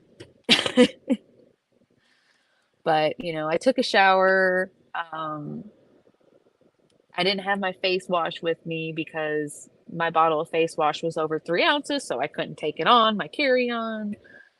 So like, I go downstairs to ask, do you guys have face wash or anything like that? And they're like, no. They're like, well, you can go downstairs to where the little terminal is, and there's like a little CVS thing. I'm like, oh no, I am not going down there no more. I already had an interaction with somebody. I'm not going to be down there anymore until it's time to go to my plane. Because that was like not okay, so not ground level, but it's underneath ground level. It's so weird to explain that. So like kind of like the basement of O'Hare, I guess. Um, it's weird though. That's where they do like the trains come to, like the metro trains come for Chicago. They end up going underground, and then what else was under there? I don't remember, but it's just tunnels for passengers and to get here or there. Um, so I showered and it was late and I had just a bunch of shit on my mind. So I couldn't sleep and I had to leave my hotel room at 3:30 because my flight was 5:30, and I figured, that should be plenty of time to get through everything. 2 hours. Um so I went downstairs. There was like a little cute little knickknack shop. So I bought some cute cheap things for Ava and Zach and Grayson, and then they had this necklace, and it was perfect. I had to get it for my oldest. Um, it was kind of not anything expensive. I don't want to say I don't know what you would consider it. I don't know if they call it costume jewelry these days. Um, but it's not like the real jewelry, but it's not like the jewelry that's gonna like just fall apart after one day of wearing it either. But there was a sale and like everything was like 50% off to 75% off. And like I got this cute ring for $5. And like I got these earring, like these hoops, and they have like diamonds, not real diamonds, of course, but a little shiny. And like normally they were $100 and I got them for like 20. Um, but I just got some cute little knickknacks for the kids because I wanted to come home with something for them. And so I'm down there. So y'all are not even going to believe this. So I finished the gift thing. It's late, because I didn't even get over to the hotel. It was already 11 something when I got over there, because my flight was 9:30. So it's late. It was like 1 by then or something, close to something like that. I don't know. So I go outside to have a cigarette, and lo and fucking behold, who comes walking in front of me? The same motherfucker that harassed me when I was in the underground tunnel. I am not even kidding, y'all. And he fucking gave me the stink. I thank God there's a ton of freaking cops and everything on the ground level, I guess, because that's where a lot of crap happens, because I guess that's why like Uber and shit picks up over there. But I could not believe it. He fucking gave me a stink eye. And I'm on the phone with Jared and I'm like, babe. And he's like, what? I'm like, babe. He's like, what? And I'm like, the same fucking dude just walked by me. He's like, no. And I'm like, yes. He's like, you have the worst fucking luck. And I'm like, I know. Like, literally, if it was not for bad luck, I would not have shit.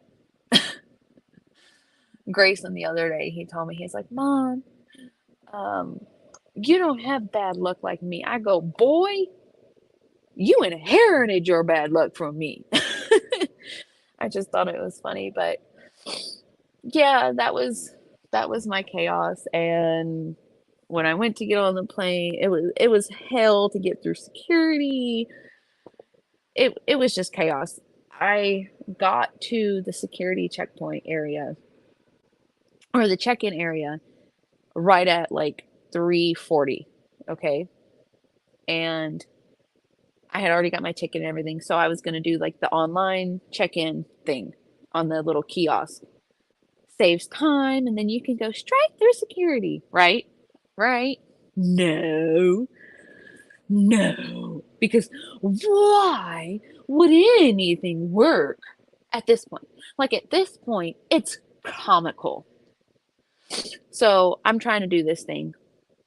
I tried 3 times. I go to swipe my card to pay for my check luggage shit, and every time it gives me an error. And not because of money, it just says, please see attendant or some shit like that. So there's a guy there standing helping with the kiosk, and I'm like, it won't let me process my payment. I don't understand this. Like, I already talked to the guy when I missed my flight, and everything was supposed to be good to go. He goes, well, you're going to have to go get in line to get your bag checked. So I look to the right of me. The fucking line is completely full. Look to the left of me, and it says for group check-in, and there's 2 groups and like a single guy. And I'm like, can I go to this one, the group one? He's like, yeah, you can go there. I go, even though it says group, I can go there. He goes, yeah, you can go there. So I'm thinking, I'm gonna breeze through this one. Oh, no. I stood in that group line for an hour. Okay, for an hour to check my bag. At this point, I'm freaking out. I'm like, am I gonna run out of time to check this bag again? I'm about to fucking I was literally about to just give up and just say, I'm staying home. I'm staying in Chicago, babe. Sorry. I finally get to the counter, finally get my bag through. Took forever to get security. My flight is at 5:30. I got back to my gate at 5:05. That is how long it took me to get through everything at 3:30 in the morning. That is insane! 3:30 in the morning. This should not be that busy. But it was. So that was my adventure. And it completely sucked. O'Hare, please get your shit together. American. Which that was great. It wasn't their fault that I missed the check-in. I wish the guy would have been a little lenient, because I mean, he was kind of being a dick, and he was like, this is why we tell you to be so and so, and like he was like being a real kind of he said something real shitty. I don't remember what it was. And I go, well, gee, I'm sorry. I also didn't expect my aunt was going to pass away either. But, you know, things happen. And he kind of chilled out after that. You would think that I like flew Spirit with the way everything happened, but it was American. The flight was fine. The flight attendants were great. On my flight there, the person that was next to me took her fucking shoes off. That was disgusting. And then when I got on the plane to go back, some lady was sitting in my seat, because I had the window seat as always. And I'm like, you're in my seat. And I don't like being that person, but I'm like, no, I want my seat. And I'm like, you're in my seat. And she's like, am I? And I'm like, yeah, you're in my seat. And so I get in my seat, and then her mom comes, and so like we're like squished, and I'm like, oh God, no. And I'm like, please, I don't want to ride this whole time, because the mom is just loud, and then she took my armrest, so I'm just like squished up against the window, like here's the window, and I'm just like this, like shouldered, squished as far into like the fucking window as I can. And then I remember the lady that got sucked out of the window, and I'm like, oh my God, why did I do this to myself? Because I don't like to fly. I'm scared of heights, and I have that irrational thing where I will start thinking of the worst things that can happen. And the whole time I'm on the plane, I hear a noise or I see the wing move, I'm thinking of the worst fucking things that could happen. So I don't like flying. It's not enjoyable to me. Yeah. But anyways, the flight ended up not being full. And so the flight attendant was like, she asked them if they wanted to move to an empty seat. And I was like, yes. So she was cool. She was like, look, she's like, I'm gonna give everybody space and everything. She's like, I just want all y'all to chill out, go to sleep, and make this flight good. And I was like, amen. You got it, babe. I was like, I can tell she's from the north. Um, but yeah, then I got home and it was just, I got home so late. Jared was already at work, so I had to take an Uber home. Oh, that's right, stranger. I did send you a picture with her shoes off, didn't I? Yes, that's right. I sent you the fucking proof. I couldn't believe it. I was like, dude, I read about this shit in Reddit and stuff, but I didn't never think like people do this stuff commonly. Like, who the fuck takes their shoes off on the plane? And I'm not talking about like she just had like flip flops on and like slid them off. No, this chick was wearing Doc Martens, so you know her feet were funk. Like, come on, lady. Okay, I can't really say much though because I was the onion lady on the flight back. Thank God it was in the carry-on, so you really couldn't smell it anymore. But man, when them White Castles were fresh, fresh. But the sliders made it home okay, and my daughter also because she came home for Christmas break, and she was like she tore into them White Castles too. So everybody was happy. Girl, I was so out of it. I at that point, when you don't say anything because you're at that point where you might legit hurt somebody. Like I was at that point. I was truly at that point. And oh God, it just, that was my chaotic crap. So, who else has really bad luck like I do? Yeah, Tinkerbell. I hate feet. Can't stand them. Like, I am not a foot person. I don't even like my husband's feet to touch me when we lay in bed tonight. Like, when we lay in bed, don't put I don't like that. Which sometimes we'll touch feet, but like, motherfucker, you better cut your toe knives because if I feel your toenail scrape my skin, no, I'm not a foot person. Oh, somebody must have went live because my views went way down. Not that I give a fuck, but yes, girl, he's got toe knives. When I finally got him to go get a pedicure, and now he really likes them. But man, they were shit talking him so bad about his feet. And he's like, man, they're talking about me. He's like, they're talking about me. I'm like, hell yeah, they're talking about you. They gotta fucking bring a chainsaw out to cut these bitches. He's broken my nail clippers before. I'm like, what do you eat? Like, what do you eat? Because that's not normal. You should not be breaking metal toenail clippers. Like, when I gotta get the fucking hedge cutters out, we got issues, babe. It ain't even about the dry hills and shit. When your knives cut me, which he has literally drawn blood on me before. This is why the man has to buy a pack of socks like every fucking month. He literally has holes in his socks.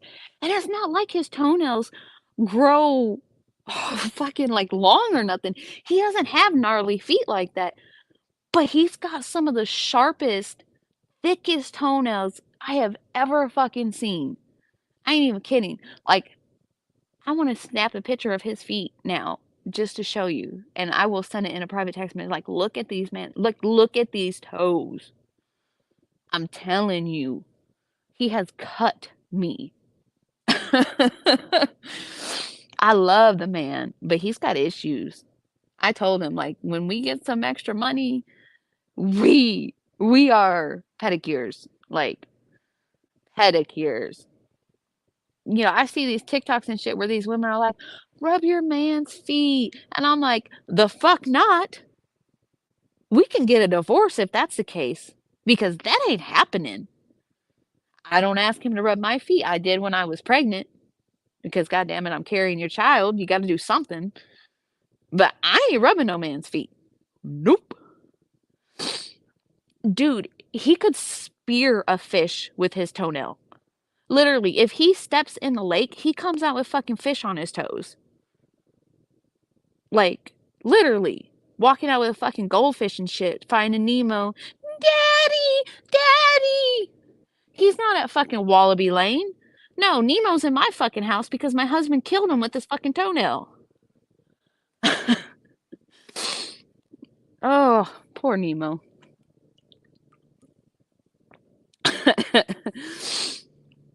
Oh, I keep my toes nice. Even though I can't afford to go and get pedicures and shit, I've been doing my nails and my toes myself. I don't got nothing on my fingernails right now because I'm giving them a break. But I did my toenails. They look so nice. No, he don't need no more milk, Sparkle. He done drank so much milk, he done got his fucking nails as strong as his bones. That's the problem. The man ain't never broke a bone. He ain't never fucking accidentally broke a nail either. That man will never in his life say he broke a nail. And let's just say his fingernails, he keeps them short, like short.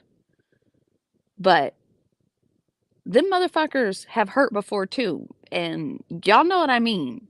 We've had to have a conversation about that shit too. Cause ow, the fuck, ow. I used to have fucking long ass nails and I was a lesbian and I never hurt my wife. Dude's got short ass fucking nails, but you know, that shit hurt. I'm just saying. Shit. I talk shit about his nails to him because I don't understand why he has super strength in his nails. I'm jealous. I wish. I touch paper and my nails fucking flake off. It's funny. Oh man. I mean, I love him. He just, whew. And he doesn't, it's not like he grows them gnarly or nothing like that. They're just rough. Rough.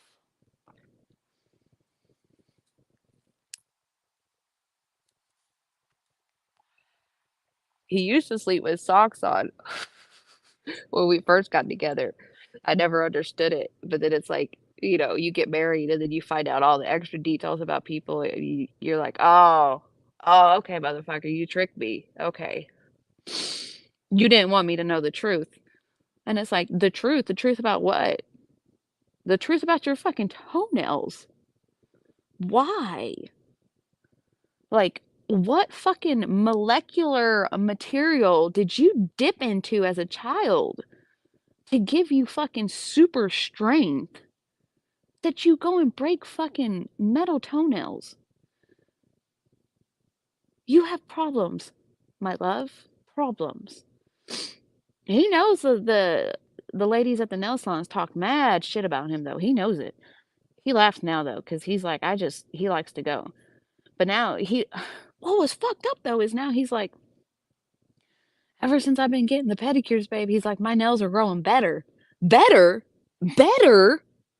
What you mean, better? They can't get any stronger. I mean, I ain't had them pull out the metal file on my feet in a long, long time. But the first time they did his feet,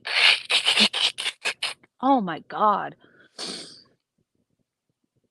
But he loves it now. And I see a bunch of husbands. Whenever I go to the salon, guarantee there's always at least 2 or 3 men that come in at the same time.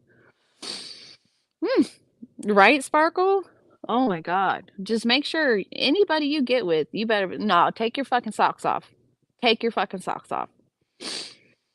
They did. They're sitting there trying to figure out how to fucking chain them down and shit. He's like, oh, baby, feel my heels. My heels are so soft. Something better be soft down there. Like, dude. Hey, I've had some fucked up heels at one time because my skin gets so dry that my heels will crack really bad. But Jesus, I ain't never made no one bleed. I probably got a scar. I wouldn't doubt it. I love him though. I just don't love his feet. That's okay though. You can love somebody and not love their feet. It's about what's inside that matters, right? No, my husband's a good-looking man. He's just there's a reason he don't wear sandals. And there's a reason he wears socks with slides. I'm telling you, now all women be like, "No, no, no, no, take them socks off. Let me see it." And there's a reason men keep their socks on when they have I don't know, it's weird when they have socks on when they're having sex. At least he's always taking his socks off for, like, stuff like that. That's just weird to me. You see that a lot, like, a lot of guys will, like, keep their socks on, and it's like, "Okay." I don't know. I guess they're getting ready to run, being prepared. No, we have a that is the one thing I could say about our marriages. No matter what bullshit we go through, and everybody knows when you're married, you go through seasons, you know? And everybody, any relationship you're in, you have those days where you're like, oh, I want to fucking hit you with your frying pan, but I love you, so I won't. But we always make each other laugh. But we're also the type of people like we will fucking cut the fuck up and like we'll be in the store and shit and people will be like, are they okay? Right, Sparkle? Oh my god, stranger, that's hilarious. So, yes, Oh my god. I mean, we have to have feet, right? There's a purpose, but like, ugh, why are feet so feet? Ugh, I don't know.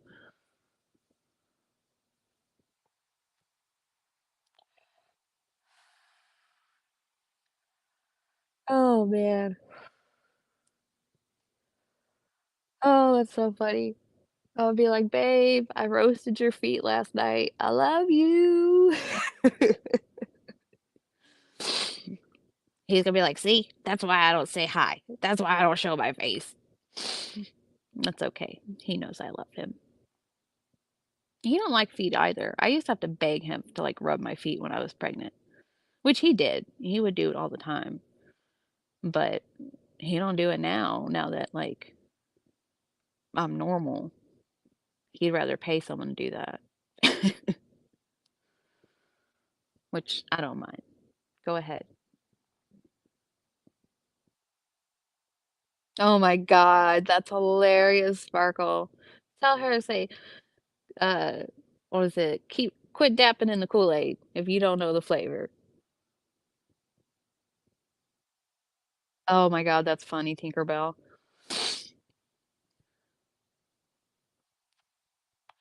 I mean, there's times where I'll be like, I love you, but I don't like you right now. But I mean, that's just real. I mean, that's fucking real life. That's marriage. I mean, when you've been with somebody for so many years, it's just like some days you're like, ugh, go away.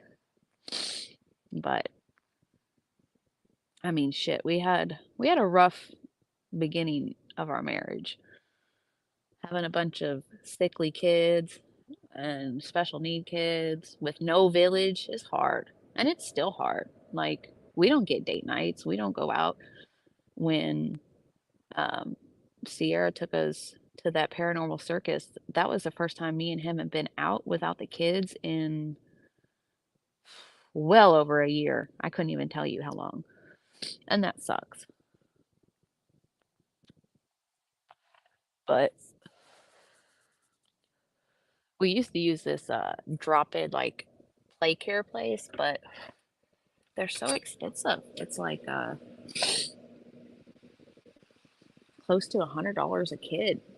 And when you have to kind of budget that kind of shit into a date night on top of whatever else you're gonna go do, it sucks. So we just make do with what we make do with. Sorry, guys. Oh, I am. I don't usually like. I've been stuffed up even before I got really sick, just because the allergies in Texas have been so hard on everybody. But oh man, it's so much worse now that it's cold.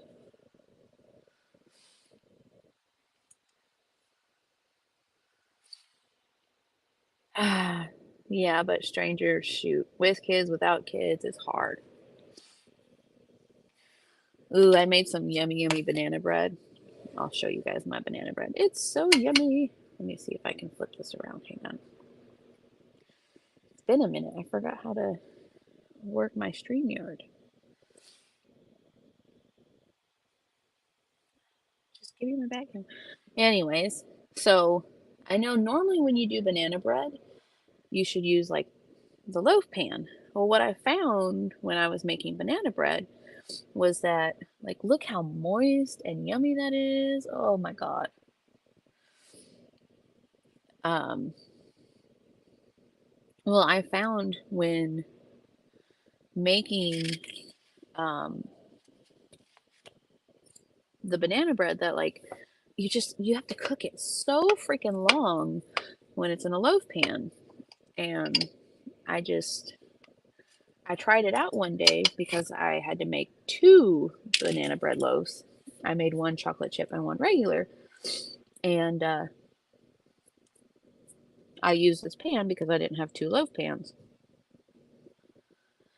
And the one that was in this pan, oh my God, it came out so good.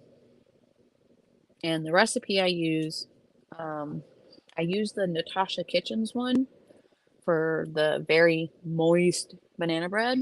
What, baby? You okay in your room?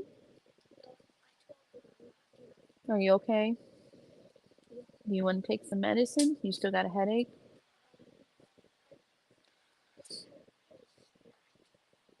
Yeah. Sorry. Um, but what I found with banana bread is I tweaked it and I don't use like the amount of white sugar. What, baby? What? Yes.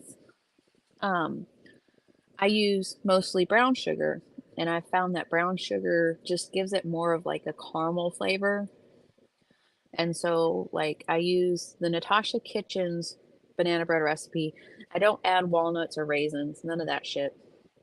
Um, and then it's like you're supposed to do 3/4 a cup of white sugar, but I do a half a cup of brown sugar and then a quarter cup of white sugar. And I added extra banana in. Instead of three, I do four. And I add a little bit extra vanilla, I add cinnamon, nutmeg, and then I put it in this pan. And then what makes it so good, then I sprinkle brown sugar on the top of it. I am telling you, if you make that banana bread and tweak it with that, it will be the best banana bread you've ever had. My sister has had it, my mom has had it, Jared, my daughter, the kids, and it's their favorite. Like Grayson literally was like, "Mom, will you pack some in my lunchbox?" He loves banana bread. It's good.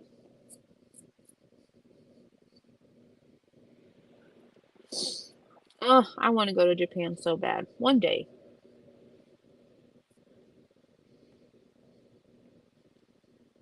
No, I'm sending Stranger the kids to Japan. So she's gonna be busy because she's gonna have two sets of different kids in her house. She gets to at least take Diva, the diva of the house. Oh man, sometimes it's hard remembering that Ava is 4 because man, sometimes she acts like she's a little 13-year-old little Miss Attitude.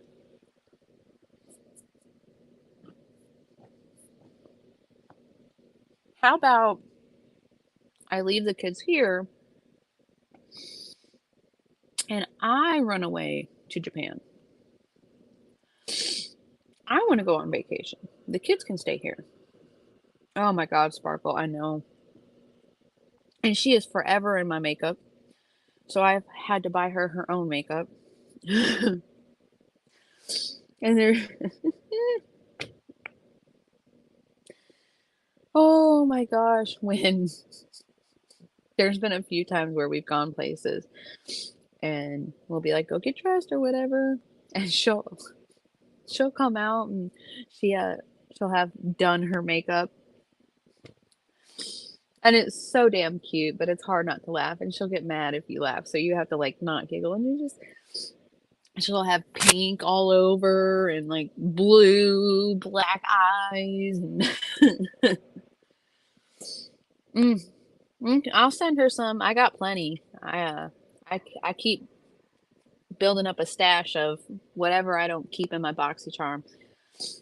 And then like I have a bad habit because I'm in the BoxyCharm and the Ipsy, and when you're a member, you get to go shopping through their stuff, and they mark their stuff down like super cheap. So I get sucked into it. And Christmas, I went a little crazy, and I bought all kinds of different perfume sets and this sets, and like all kinds of stuff, super cheap.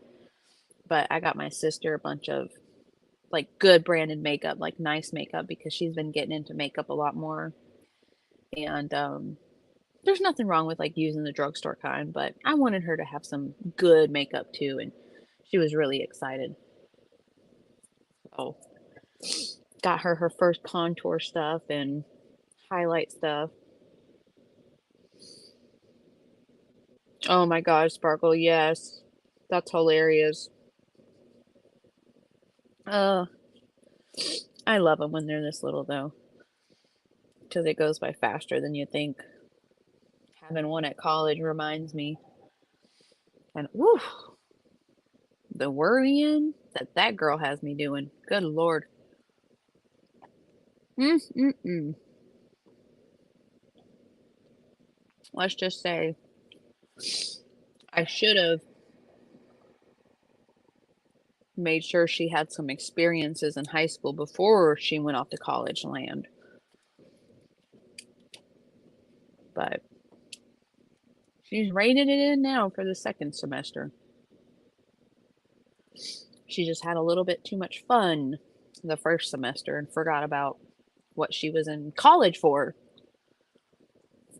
And she got in with like this group of girls that probably aren't the best influences, considering one is on probation. Yeah. But you know how kids are, at that age, you think everybody's your friend and they're not going to betray you and they wouldn't use you and they wouldn't do this. And she's had to learn some hard lessons, let's just put it that way. And it sucks too, because you want to protect your kids, but sometimes you just got to let them figure shit out on their own, especially after you warn them. And what's hilarious is we, I've had so many talks with her about certain things, and every time what mama said or warned her about has happened. And then she's just like this, like she don't want to acknowledge mama was right. And I don't ever do that. I don't ever do that, like throw it in her face. I'll just be like, Boogie, there's a reason that mommy tells you the things I do, because I've been through it and I can see signs and things like that, but she's young, she's got to learn some lessons. I'm just glad she's not boy crazy like these other girls. Oh God, because when that starts, whew, I may end up having a heart attack. Oh, well, I'm still saving up more Tobo, so I'll be making sure I send y'all some more.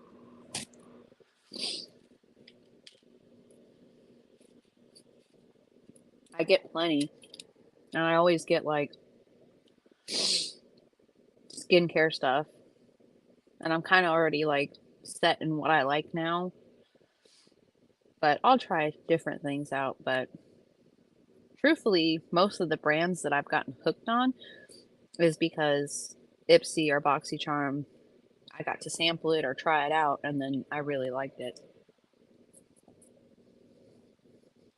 But I tell you what, the best no budge matte lipstick is NYX.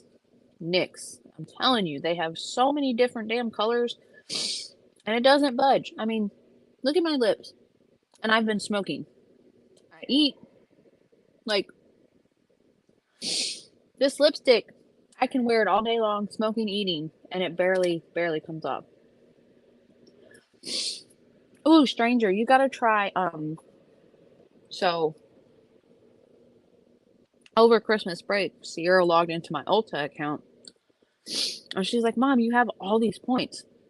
Because, well, when we had money, I was a little Ulta crazy, and I was like, "I do," because I've never used any of my points. And she's like, "Damn, Mom!" Like, they tell you like what your points equal and stuff, and so she's like, "Well, let's make an order." And if you have problems with like even just if you just want to have like really soft skin, the Tree Hut, the scrubs, and they have like the sugar scrubs for your body, and they're amazing. They smell so good. But they also have, it's called, it's the Tree Hut, I think it's called the gel to oil, like shave oil or whatever. You can use it out of the shower or in the shower. And I am telling you, this stuff, you get the closest shave with no ingrowns. And I'm talking like sensitive areas too. It is the best stuff ever. I have fallen in love with it. It's the only thing I use now. I don't use shaving cream or shaving lotion no more. This stuff is amazing. And in a lot of the flavors, they have art flavors. In a lot of the scents, they'll have the scrub, the oil, and then the body wash, all of it to match. And the one that oh, it's my favorite. It's called the Tropic Glow, and that scent is so good. It's amazing. So if try that Tree Hut stuff. Anybody try that Tree Hut stuff because it is amazing. And I know I was actually talking about this with Stranger and Sobo when we were talking about perfumes and stuff like 2 weeks ago. I was so excited to try the new Billie Eilish. Sorry, guys. I can't really breathe in my nose. So, um, Billie Eilish came out with her new perfume, and I have the number 2 scent that she came out with, like the second perfume. It came out last year, and I love it. It's kind of like vanilla-y, ambery, like I love those scents. And this third perfume, a bunch of the TikToks and stuff that I saw on it was like, "Oh my God, it's so good. This perfume's so good." And they were like, "It's got tones of amber and vanilla in it too, because that's like her signature thing." So I'm excited. I'm like, "Oh, I really want to do that. I want to get that." So I decided to use my points to buy the new Billie Eilish perfume. And then I got me the scrub and the oil for the Tropic Glow because I couldn't get it at Target. The Target carries some of the oils, some of the scrubs, some of the body washes, but you can't always find it. They sell out really quick in the regular stores. But Ulta carries all of it online. So I had to place an online order so I can get all the scent that I wanted. Anyways, this perfume got here and I was so excited. And I was like, and then instantly, I'm gagging because all I fucking smell is sandalwood. And I don't like sandalwood. It was like peyote, sandalwood, just, it was awful, y'all. And I smell all, like, it was awful. I'm like, I went to Jared and I'm like, smell this, babe. And he's like, what is that? And I'm like, it's a new perfume that was supposed to be amazing. And it was $72. Like, I used my points for it. So it kind of pissed me off because I was all excited. And it stunk to high heaven. It was awful. And I was like, well, I told Sierra about it and she's like, oh, well, maybe I like it. I'll like it because she likes a little bit of the deeper kind of, I don't want to say masculine, but the deeper kind of woodsy, more cool scents. She does like floral or those kind of scents. And I'll do like really bright floral, citrusy, amber, vanilla scents. That's what smells good on me. And so she got home and she goes to smell it and she's like, what the hell? She's like, uh-uh. So she returned it to Ulta and they didn't even give me my full points back. So, because I was just gonna swap it out with another like perfume. I was just gonna swap it out for either another bottle of the number 2 Billie Eilish because I'm running low on the other one, or I was just gonna get a bottle of my Viva La Juicy, the Juicy Couture. That is my signature scent. I have worn Juicy Couture since 2008, 2007, 2008, something like that. When it first came out, I have been wearing it since then. That is the scent that everybody knows me by, I guess you could say. It wasn't until recent years that I kind of started wearing other scents because I always had this in my mind, like, well, I want people to know me by that smell. I want them to smell that smell and be like, oh yeah, that's Rayanne's perfume. Like I want my husband to smell like that and be like, yeah, that's my wife. But I started exploring with other scents and stuff, but he still says that like that is my scent. When he thinks about me, like that is one of the scents that is me. Because especially when we were dating, I wore it all the time. So, anyways, I couldn't do an even exchange because they didn't give the full points. And when Sierra told me the price of this bottle, because she went to Ulta to do the exchange for me, it's got to be the Juicy Couture one. That's the one I wear. I love that one. It's in the pink and gold box. So she goes, Mom, what do you want me to swap out? And I go, well, you can just get me a bottle of the Viva La Juicy. And she's like, okay. She goes, she's like, well, they only have one size here. It's like the 1.4 or whatever, the smaller bottle. I'm like, oh, that runs out faster. I'm like, okay, but how much is it? $100. $100. When the Billie Eilish one was a 3-ounce bottle for $72. But the Viva La Juicy at Ulta was $100 for a 1 point something ounce bottle. I could not believe it. Usually I buy it in the mall at the little perfume kiosk because I've never had a problem with it. Like I know people say, oh, they sell watered down shit, but I've never not got the scent that it was supposed to be. I was pissed off though because I had to like pay out the ass. First, I didn't even get all my credits back from Ulta. And then I have to pay more for less product. But I got it anyways.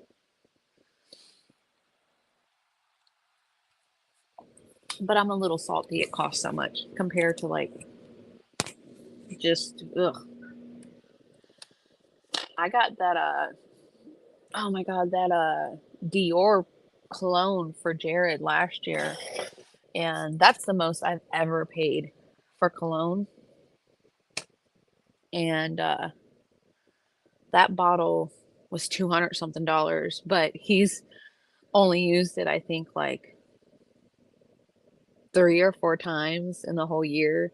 He's like, he only uses it if like we're going out as a family, or we're going out to do something like nice, um, not like park or anything like that. But see, me, I wear perfume a lot and I live on body spray, and usually I'll get like the body spray that matches the perfume. That way I don't have a million different scents going on.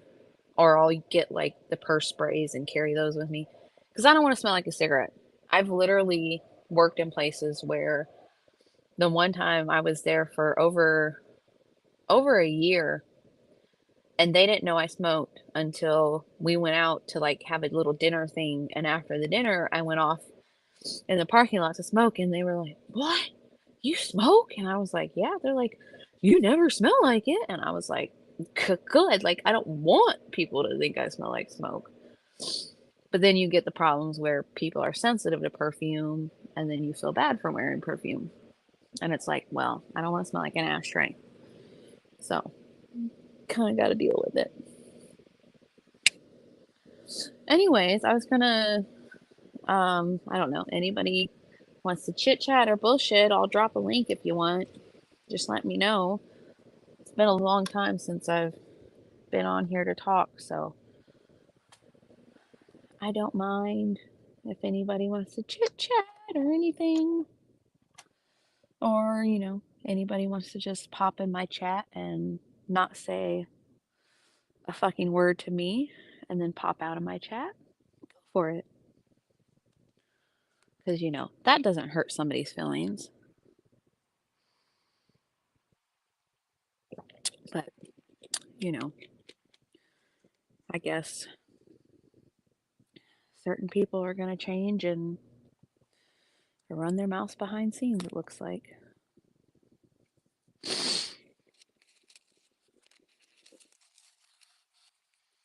Which sucks because, again,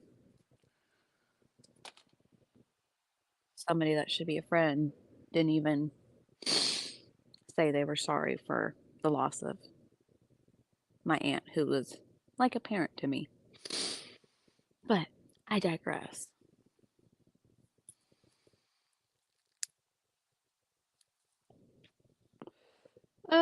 I'm a little cold, but I'm kind of hot inside. The heat is blaring right now because I'm in the kitchen and we have like a really big vet where the dining room kitchen is. And so, like, when that blows, it's like, holy shit, it's really hot.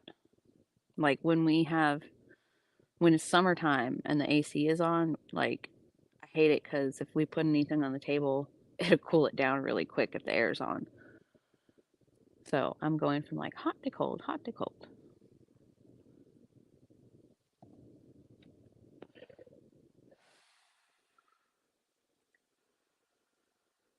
Oh man. You would think someone that would come in here to say hi would at least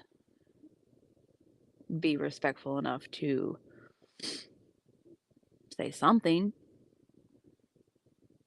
especially when I even said I miss them and it sucks. When you think you have a sister and somebody's really your best friend. But YouTube strikes again, right? That's those parasocial relationships, huh?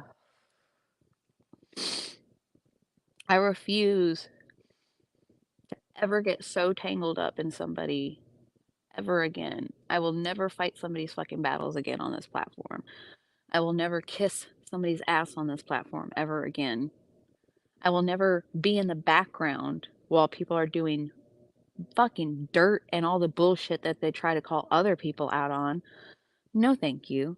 And I don't give a fuck how long somebody's been on YouTube. That doesn't mean you automatically get my fucking respect just because you're a fucking drama queen and you've been a part of drama for 7, 8, 9, 10 fucking years. I don't care. Respect is given when respect is given. You disrespect me, I'm going to disrespect you. I'm not just going to automatically lay out the red carpet just because somebody's been on YouTube for fucking ages. I don't care.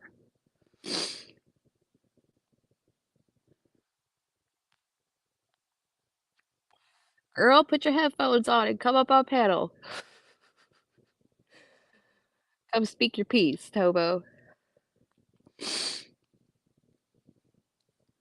I don't know. It just really fucking, it hurt my feelings. That just really hurt my feelings. I love you, Sparkle. And I don't know. I'm not perfect, and I know I come off, I can come off hard and harsh, but it's because if I love you and I actually care about you and I'm truly worried about you, and it's not just one person that is saying this to that person, that we're worried you're going to be doxxed and people are going to fucking find out shit about you again, and your response is to blow us off and turn it around. Fuck it. Okay. Let me find the link. Let me see if I can remember how to do this. There we go. Okay, hang on one second, guys.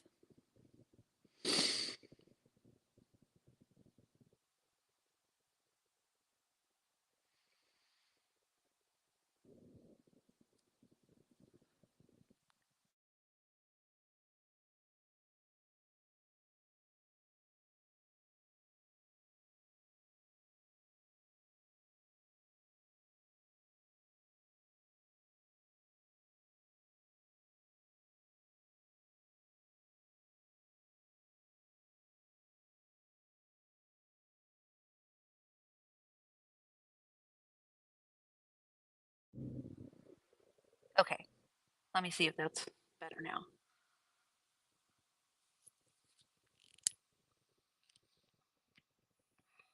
Okay.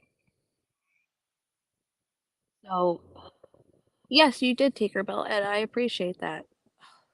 Am I still muted? Come back, sound. Come back.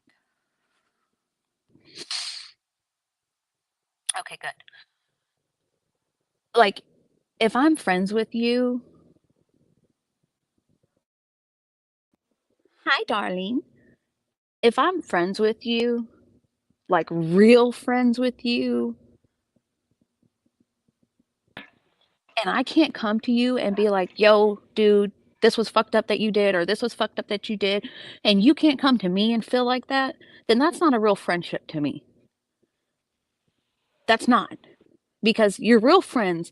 If I come to you and I'm wearing something funky and you don't tell me I look a hot mess, you're not a real friend. A fake friend is going to be like, oh, yeah, you look great. No, a real friend is going to pull you aside and be like, nah, bitch, you need to go change. That's a real friend. Hobo! You're muted. There you go. Can you hear me? Yeah, I could hear you, honey. Oh, okay. I didn't know if it would be better with this headphone in or this headphone out, but I'm glad to see you came live tonight. It's been a while. It has. The ghost has returned. Right? Hey, Cupcake. And you've missed so much. You've missed so much, and we've just tried to keep you out from hearing all of the negative bullshit so that you can take things that are more important than this YouTube. So me and Stranger have kind of tried to not tell you about all the little insignificant shit that's going on. I love when I get to hear like the big shit though, because it just makes me giggle. And every time, what do I tell you? Well, looks like the same old shit, different fucking day. Yeah. So yeah, not a whole lot has changed. I mean, I think I filled you in a little bit on, earlier this afternoon about the recent shit that had happened, but um yeah, it's the same shit, different day. It's more repetitive. I agree with the same shit, but the fact is, um, it's going to continue. It's what the drama community is all about, and unfortunately, it's when one creator puts everybody in that same wheel and same circle of bullshit, and you know, wakes up every morning spinning a talk on. It kind of just sucks you back into it again. So you gotta feel like you gotta defend yourself, even in reality when you shouldn't have to defend yourself because it's bullshit. We're all grown ass adults. Um, I've even found myself not responding to some shit and then being like, "Fuck it, I'm gonna respond." Because you can one much, you know what I mean, of being called out and shit being said before you feel like you need to respond to it. Yeah, I mean, And and I've been there, and so I've I've lost myself in the crap, and I completely admit that. I got sucked into different creators and doing this and doing that, but I think people don't realize when they just need to step away. And if you're going yeah, to get so deep into it that you're literally involved in everything from sunup to sundown, I just think people need to step away. That's just my personal opinion. I've seen people's whole personalities literally fucking change, and it's sad. oh for sure, yeah, yep. It's a different.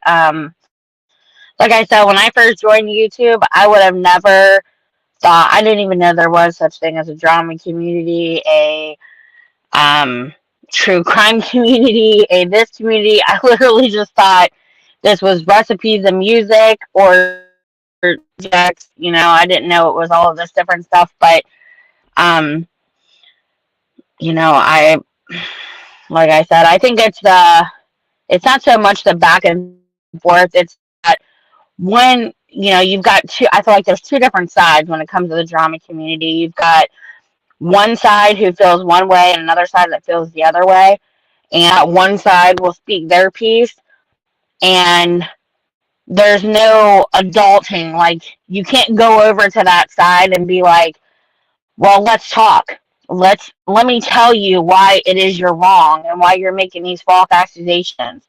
Instead, it's like you got to fire up alive and defend yourself. And then it becomes the back and forth where like if But you didn't get for blocked in me, chats for going at to speak your mind, then there but at would what be no point need to have. for me, at what point do people stop? So you're just going to continue to go back and forth with this person for years? To me, that's just ridiculous. It's never gonna stop. As much as It's this never shit going to has stop. gone on, It's when the fact that Lisa still brings me up, I could have jumped on a live she many does. times and called her ass out and went off and gone off about it. But I'd rather just say, I don't fucking care. These people, Yeah, it's all about how much you're letting it affect you. And from somebody that's yeah, been affected through this shit and has bawled my eyes out through this shit and has been doxxed and I've had my children shown, and I've had people do some of the most vilest bullshit to me. But the other shit I can't stand is the picking and choosing who you're going to call out, who you're yeah. going to say what's wrong, because it's not fair. It's not a fair game on here. It's okay for certain people to do certain things, and then other people, it's not okay for them to do it. And then when Oh, you I agree get in the 100%. background, when you go behind the scenes and you realize that all sides are doing fucked up shit behind the scenes, at what point do you just finally say, it'll never end? It's just going to keep going and going and going and going and going. At some point, somebody has to be the bigger person to just walk away and just shut up. I think it becomes a It's difference between creators when they do this for a living and they do this for just well, I spare guess time. that's the You point know, those where creators, I don't use this to fucking make money, and I guess that's the biggest thing is exactly. So money is that, a motive. yeah. Um, so those creators who don't use this platform to gain money to use for to live daily, I think it's a little different. But just an everyday world, I mean, regardless, if someone's talking shit about me, I want to be able to defend myself. So they're gonna fire back and they're gonna say what they have to say and let the other side do the same. It's regardless if it's on YouTube or if it was in your everyday life, people are going to do that. Because I can tell you right now, if my neighbor was talking shit about me every single day, I would go talk shit to her. I mean, it would be a back and forth thing. It wouldn't be like, oh, well, just say all you want about me all day, every day, drag me through the mud, slander my name, slander my family, and I just won't say shit. No, say something. But I feel like if there was a common ground where you didn't block each other in each other's chats and whatnot, and you could voice what you had to say. But as far as the siding with shit, like calling out some shit but not calling it all out, I don't agree with that. I think if you're fake and your whole community is based on calling out people then you should call them all out that are fake, not Yep. just one person. And I I think that's mean, where a lot of the confusion comes from. you have to look at, like, for me, the shit that I couldn't take anymore is the selective outrage.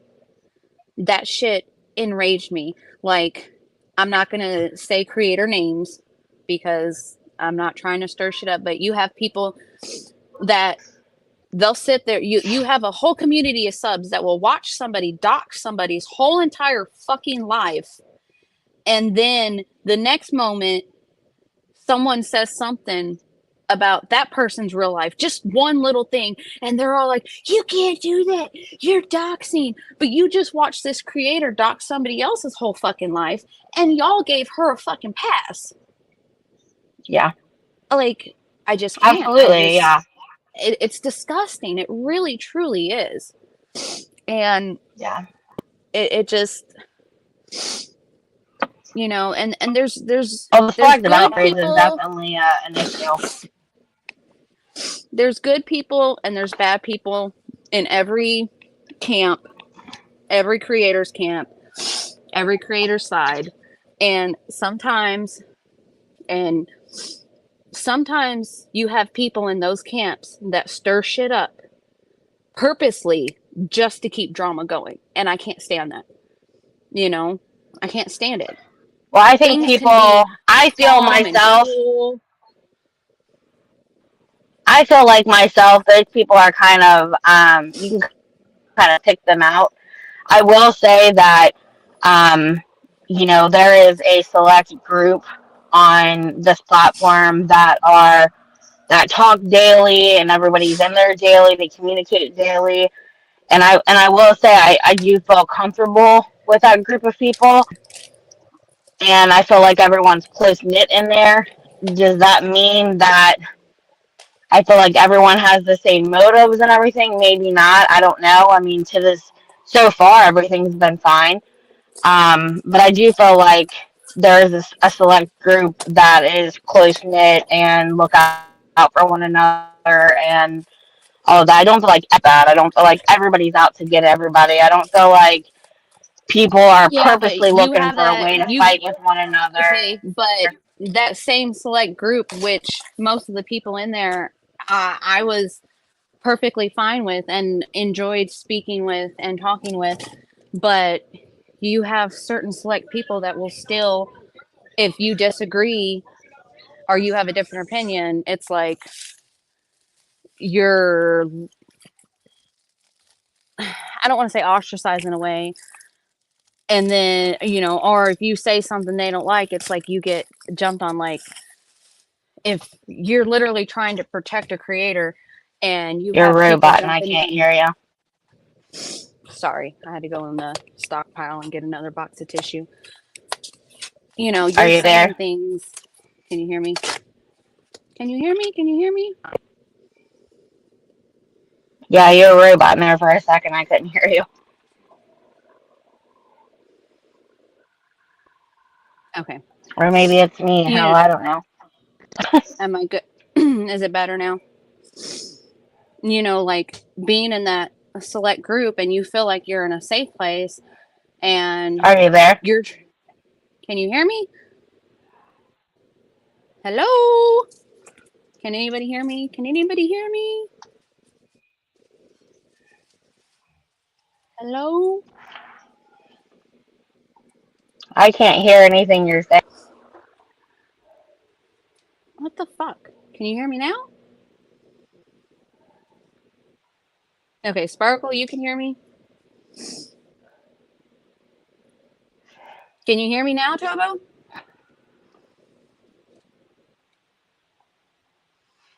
Tobo! Are you are you there? I'm here. You can't hear me though. Stranger, will you text her and tell her that I she's the only one that can't hear me? Okay, she dropped down. Never mind.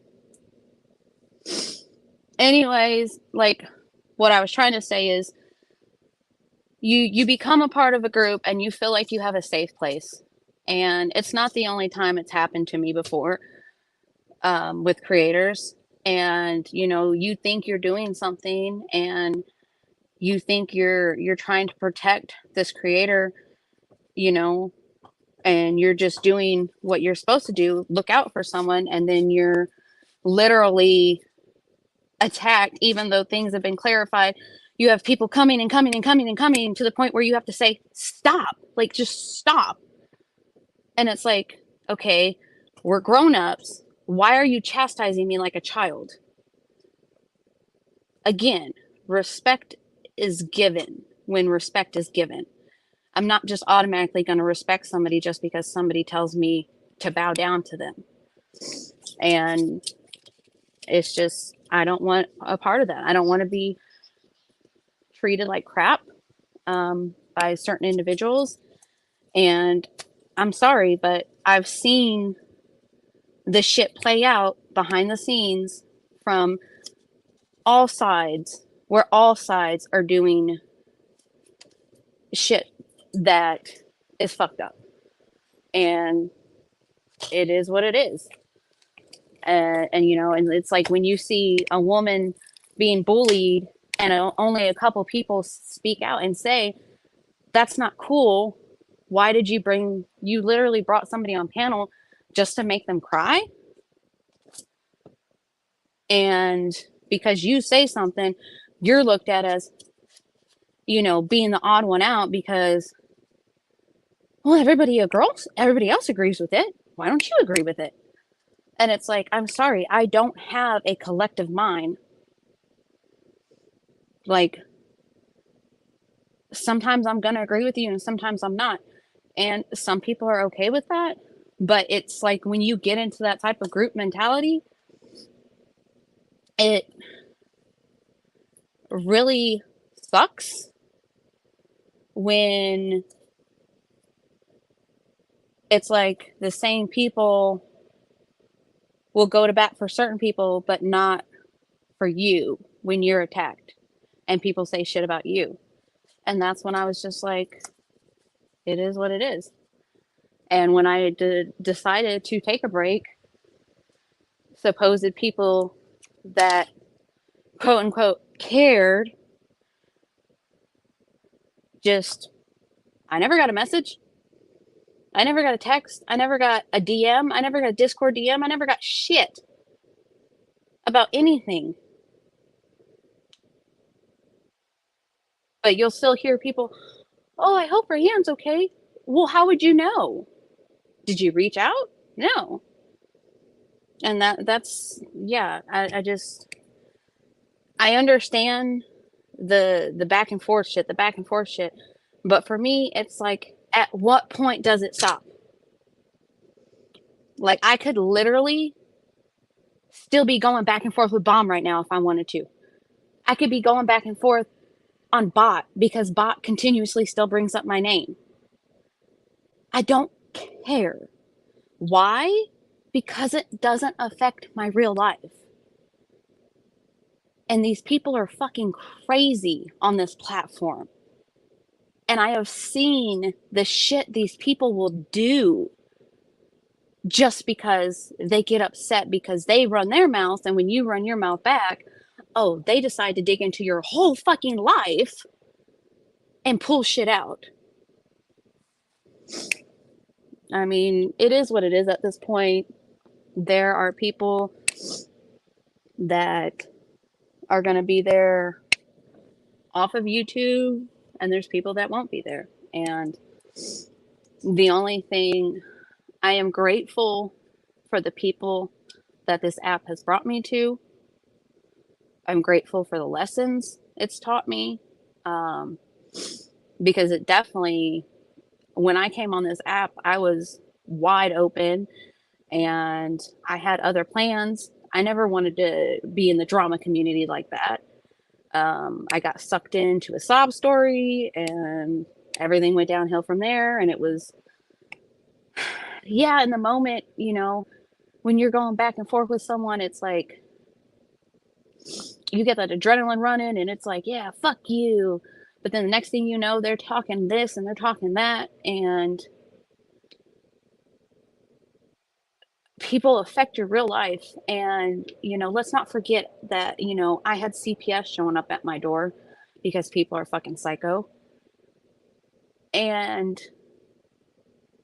people literally go to real life for words. People will get butthurt and take those words and turn it into, I'm going to dig your whole life up and throw it on the internet. And I don't agree with that shit.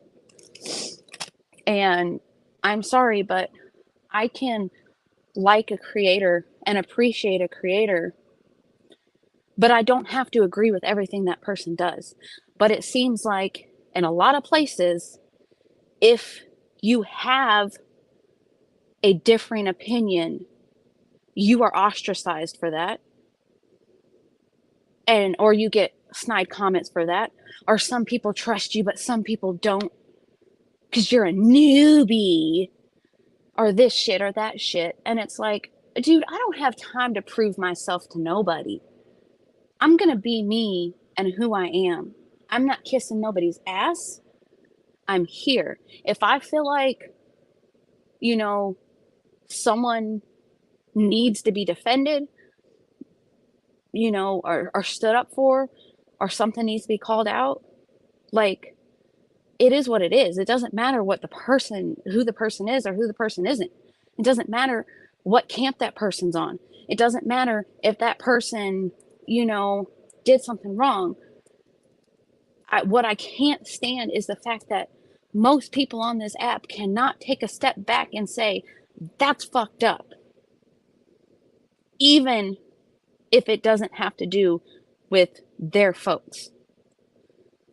Or it's something one of their folks is doing. If you can't call somebody out, what is the point in being around them? If you can't speak your mind or say something, I want my people to know. And there was many fucking times when I was in the thick of the drama where my friends, Stranger, Tobo, Purple, at the time, would sit there and text me and be like, no, don't go live right now. You're too pissed off. You're too upset. Or, you know, no, I don't think you should speak on that. Or no, you know, that's what it's supposed to be about. And I'm sorry, I'm not kissing nobody's ass. And I hate that.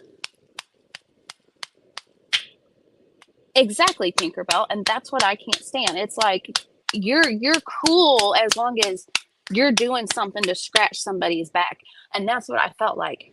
As long as I'm doing something to scratch your back or kiss your ass or doing something for the community or to help out, it's cool. But God forbid you have a differing opinion.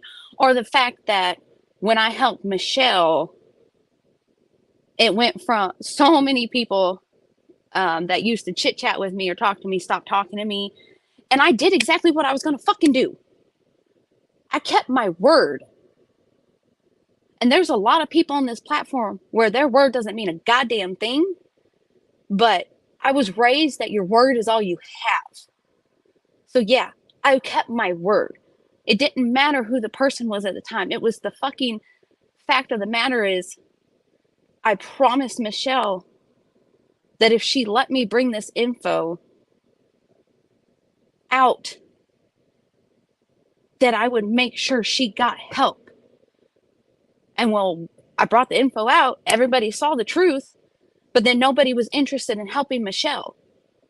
It went from people talking about, yeah, that's not fair, that's not cool, to as soon as the fucking dirt was out, nobody gave a fuck.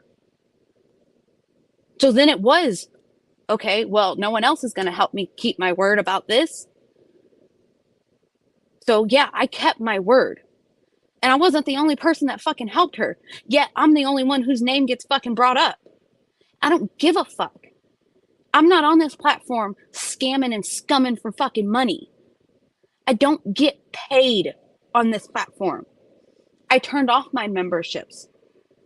Yes, I have super chats on, but I don't get them. I don't ask for them. You don't see me posting my fucking Cash App, my Venmo, my PayPal. The money I gave her came from my bank account. Mine. There's a big difference. That shit didn't come from my subs. And I didn't lie to my subs to get fucking money from them and then give it to the person that I was saying that was ruining my life. That's the other difference. See, I'm not out here to kiss anybody's ass. If I want to speak it, I'm going to fucking speak it. And that's why I left this platform. Because I got tired of this shit. And I knew the moment, that I decided to step and not be on anybody's side and become my own entity, my own community, my own person,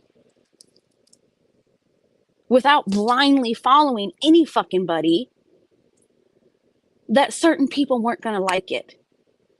Because the same people that knew what the fuck I was going to do were pissed after I did it. People that had no problem chit-chatting and talking to me, all of a sudden, after I helped Michelle, it wasn't a problem when I was getting the dirt from Michelle. That was never a problem. That wasn't a problem. But when I helped Michelle,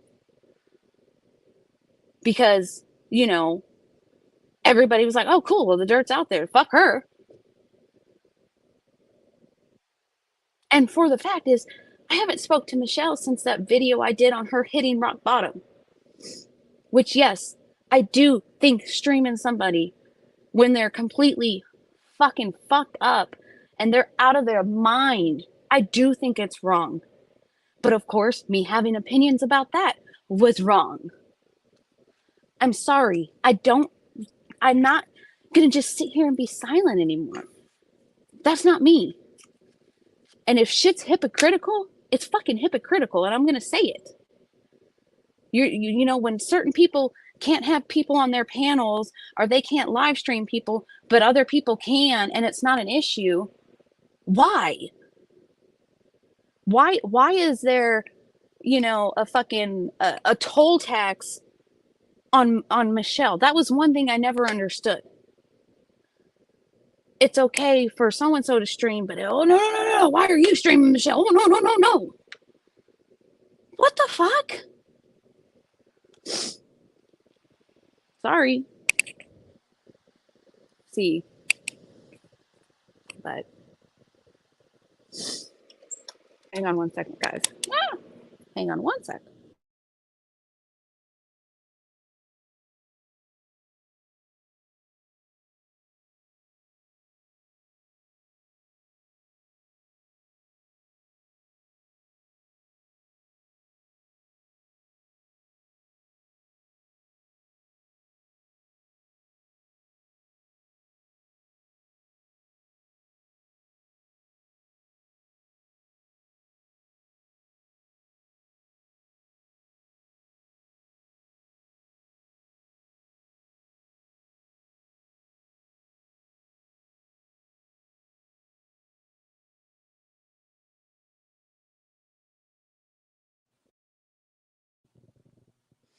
Okay. Am I good now? Okay, good. Again, I'm speaking on my personal experience being behind the scenes with other creators and several people. Just like when I was a part of Bombs Chat, there were people in there that were amazing, and then there were people in there when you didn't fucking blindly follow what you were told. They didn't trust you, this and that. They talk shit about you behind your back, this and that. And I can't stand that shit. And just like in other discords, like I adore Jenny. But yes, there were people in there when I'm sitting here trying to make sure a creator is being protected, or that, you know, I'm defending them because someone in the messages they were writing seemed to be a little disrespectful at the time. I don't know that person from Eve. I don't know that person from Adam. All I knew is what they were saying, and it seemed disrespectful. But then I got everybody, you know, several people jumping on me and being told, like, I got to bow down because people are OGs. What does that mean to me? OG don't mean shit to me. I'm sorry. I'm not going to just automatically kiss somebody's ass because someone says, well, they're an OG. They've been on YouTube for 7 years, 6 years, 5 years, 4 years, 10 years. I don't care.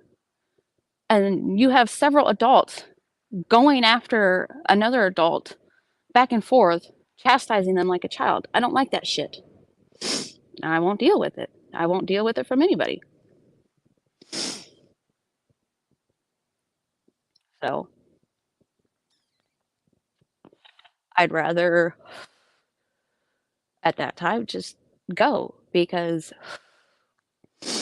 if I can't speak my mind in a place that's supposed to be safe, and I can't feel like I can disagree with something in a safe place without, you know, being ran over or looked at sideways, then no thank you.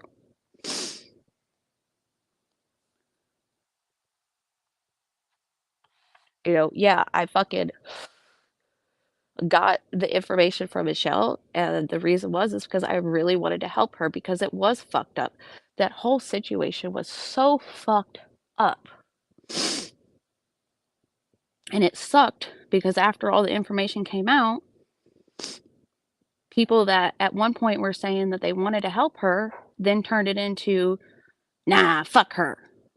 And I just didn't understand that. And I understand Michelle's done many unforgivable things, and at this point, of course, she's done even more now. But it was just the truth of the fact. When you say you're going to do something, or you say you're going to be about something, I'm not going to just turn my back. And when I give my word, I give my word. But that turned into an issue for a lot of people. After I helped Michelle, it turned into a big fucking issue for a lot of people. People that spoke to me stopped speaking to me.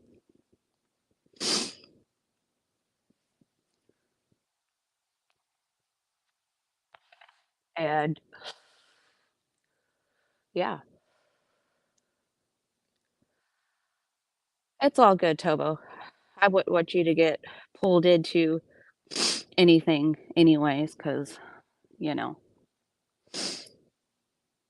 people are going to take what I say out of context. People are going to take what I say as a bad thing. Even though I'm not shit talking anybody, I'm just speaking my experience. My experience. And it's not all individuals, but it only takes one rotten apple to rot a whole bunch. And it's as simple as that.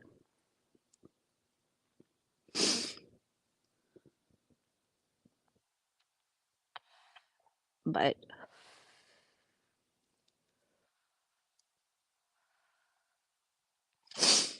well, And it sucked though too, because there were people that, I thought I had gotten close with, but when I removed myself from everything, I stopped hearing from them.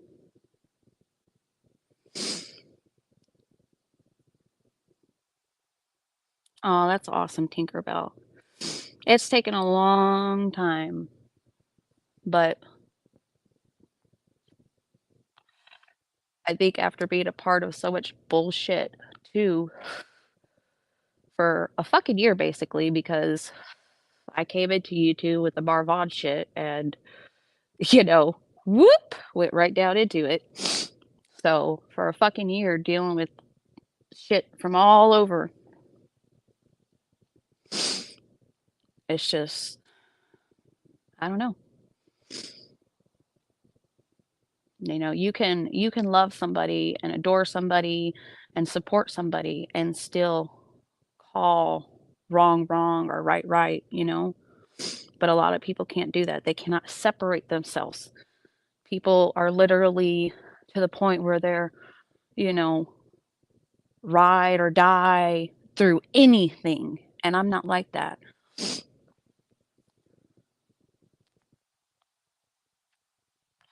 And when I help, when I sit there and I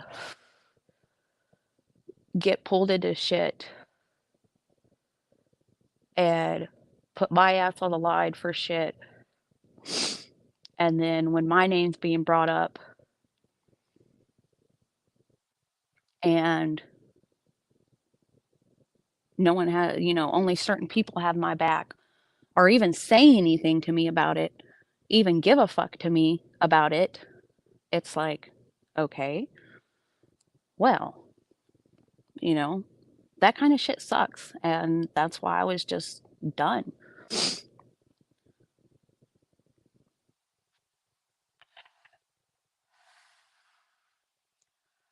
The people that I have made lifelong friendships with, that is what I cherish about this app. Because there are people that have gotten me through so much shit that I could never repay them for it.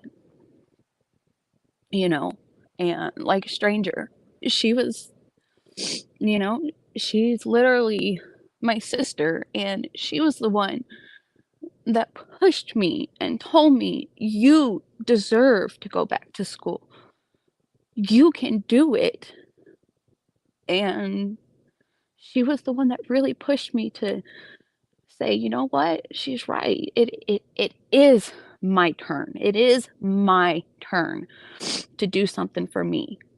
And if it wasn't for her, I don't know if I would have started school this year. Because as a mom, you're just always worried about the mom guilt, the mom guilt. Am I going to be there enough for them? Oh, I won't be home in the evenings if I got class in the evenings. I'm going to miss this or I'm going to miss that. There's time where I have to do schoolwork and I don't get to go to the park with them, or I don't get to go to the jump park with them, or dad's taking them here or there. And it sucks sometimes because I'm like, I'm missing out on those. But then I also know that I'm doing the best for my kids.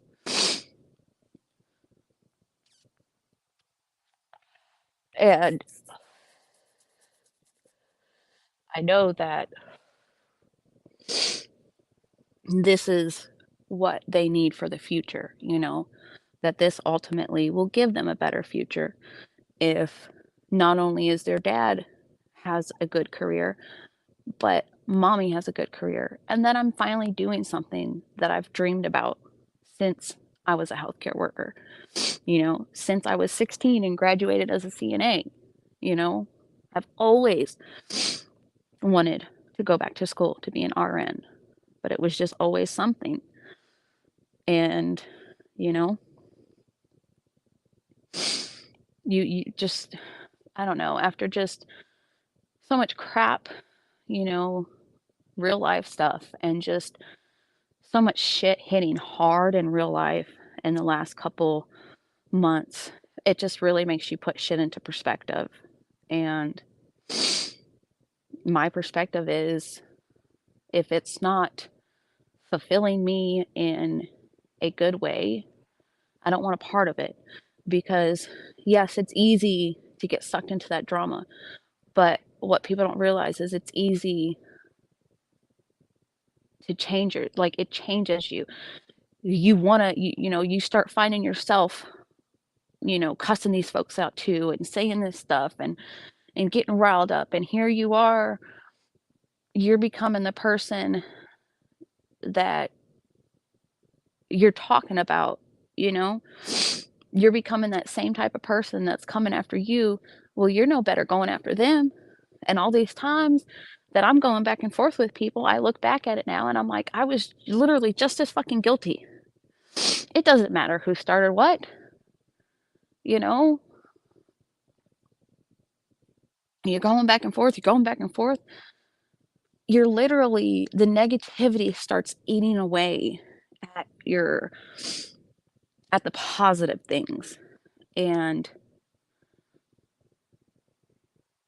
I don't think people really realize how much you can change when you start really feeding into all that shit. Because I know it changed me. I know it did. Being involved in all that shit, and just the fucking viciousness of it. Oh my God, the viciousness of it. Because us women, we are fucking mean. We are mean. We can be vile. Like, we are evil at times. And none of it's okay. None of it's okay. Especially the real life stuff. That's the stuff. And it also, starting school, I'm like, Jesus Christ.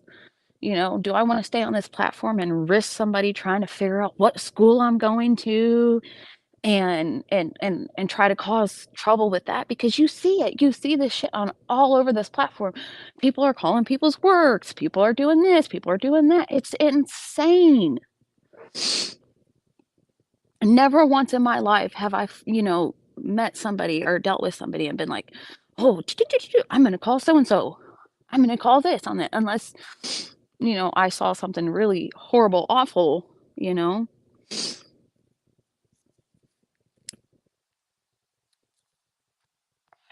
It's just, I'm speaking my experience, and I don't want people to think I'm not talking shit about nobody. I just don't want to be involved in this shit no more. That doesn't mean that I don't have love for the certain people anymore, or certain creators anymore. It just means I don't want to be behind the scenes with people no more. I want nothing to do with none of that shit no more, because it's not worth it. It's not worth losing yourself. And that is my personal experience.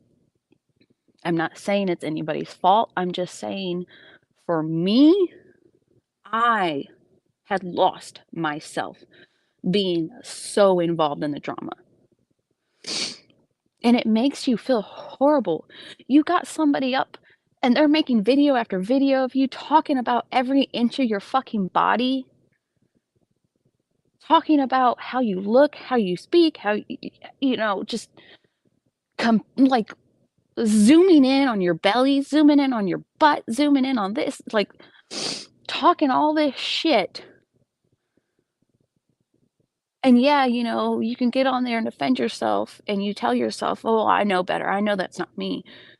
But in the back of your mind, that shit still fucking hurts. That shit still has an effect on you. But it's so easy when we hide behind avatars to become somebody that we're really not. So many of these folks on this fucking YouTube are grannies with a handful of fucking kids, and they're all sweet and innocent and nice.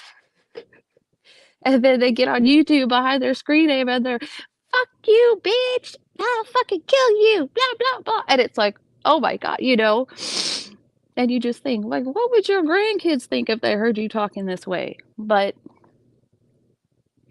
YouTube, I mean, it is an escape, but for me, it wasn't an escape no more.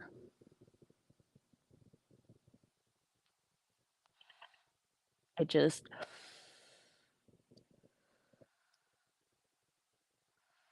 that's true, Sparkle, that's true. And I get that. I know a lot of people are lonely, but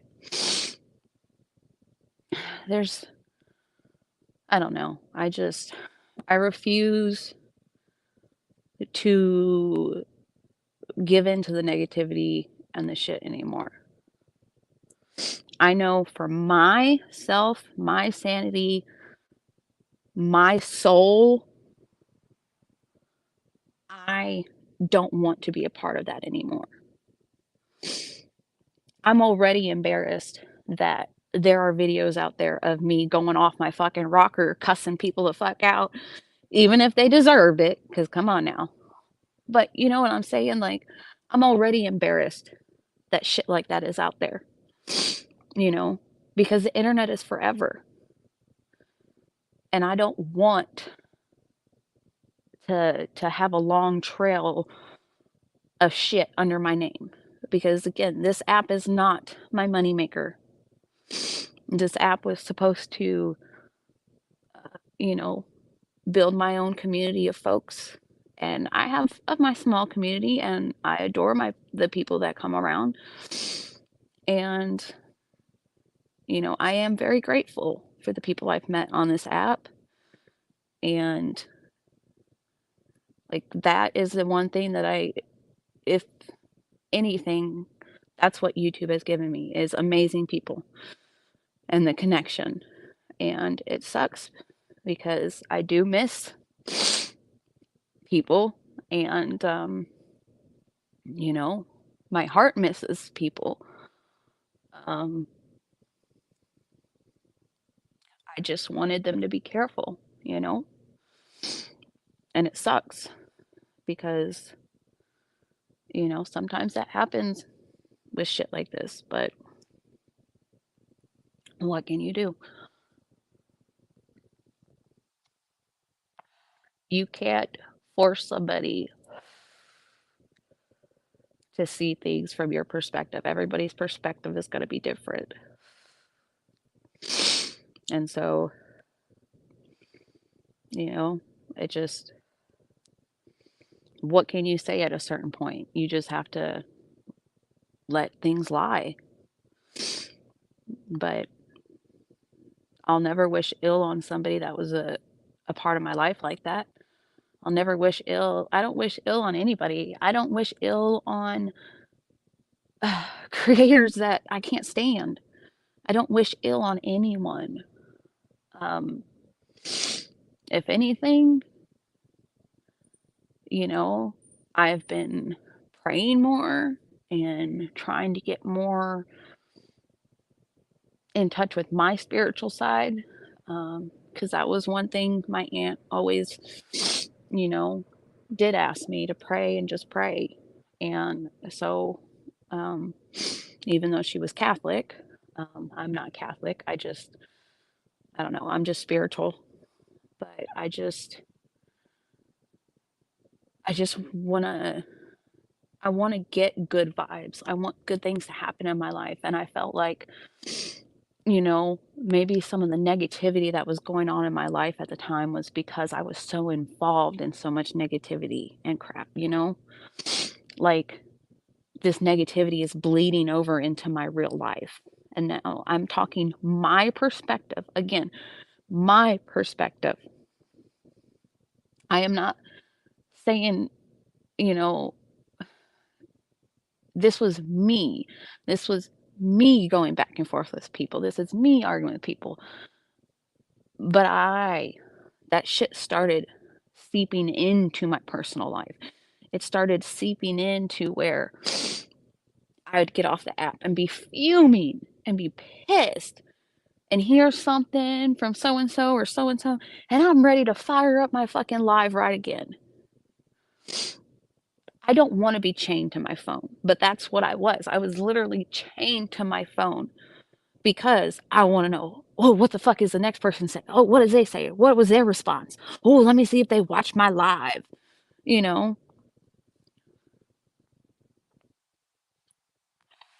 And when it's seeping that much into your real life, you got to walk away. You got to get out of it. And it was not feeding positivity. You know, exactly, Tinkerbell, I don't want to see anybody hurt on this app. And there were times where, like, seeing people, we don't know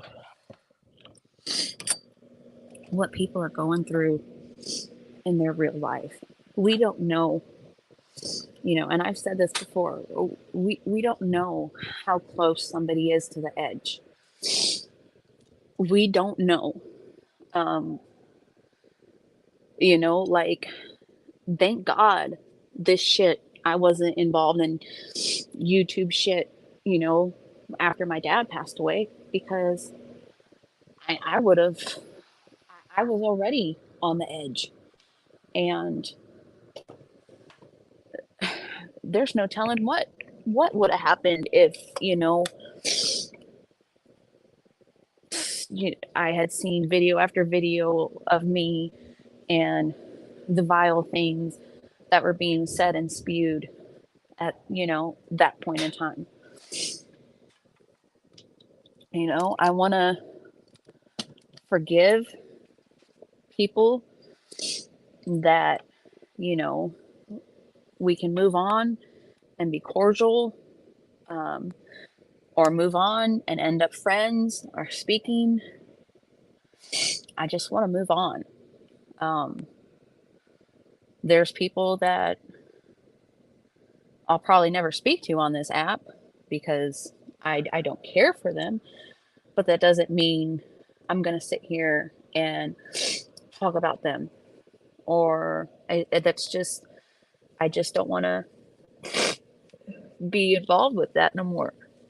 And I understand there's a ton of shit that's been going on, and literally every time I fucking hear about it, like, all I can ever say is just like, oh, well, same old shit, just a different day. Because it's always the same fucking creator causing problems, or things coming out about moolah or money or whatever. It's just always the same shit, But I mean, like I said earlier, I guess, that's the difference with people, that this app is what they rely on to pay their bills, and people that it's not. And then some people, I mean, I understand, yeah, like, I think wrong should be called out, and I think right should be praised, but I don't think it should be picky and choosy about what wrongs are called out. If it's wrong for somebody on this side to do something, it should be wrong on that side to do it. And for people to stand by and watch hypocritical stuff go on, like, that's not me. I can't sit there and just keep my mouth closed when, so and so is being defended. Sorry, guys, hang on one sec. I'm gonna mute real quick. Hang on.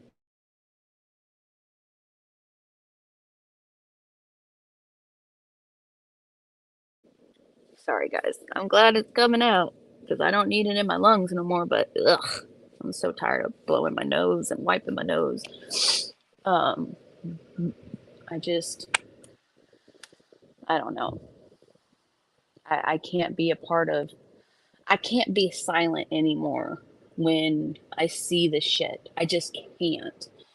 And if other people can, like, fine, whatever. This is me saying why I am pulling myself out of the shit. You know, if you can, if you want to be involved in it and do a business, fine. Now, if you're my friend and I see you slipping a little deep in the shit, I might be like, yo, you might want to be careful. But everybody's going to do what they want to do. But I want positivity in my life, and I just don't want the negative no more. And it's negative. It's all fucking negative, fucking drama bullshit. And I understand it's the drama community. That's what it is. That's what it's supposed to be about. But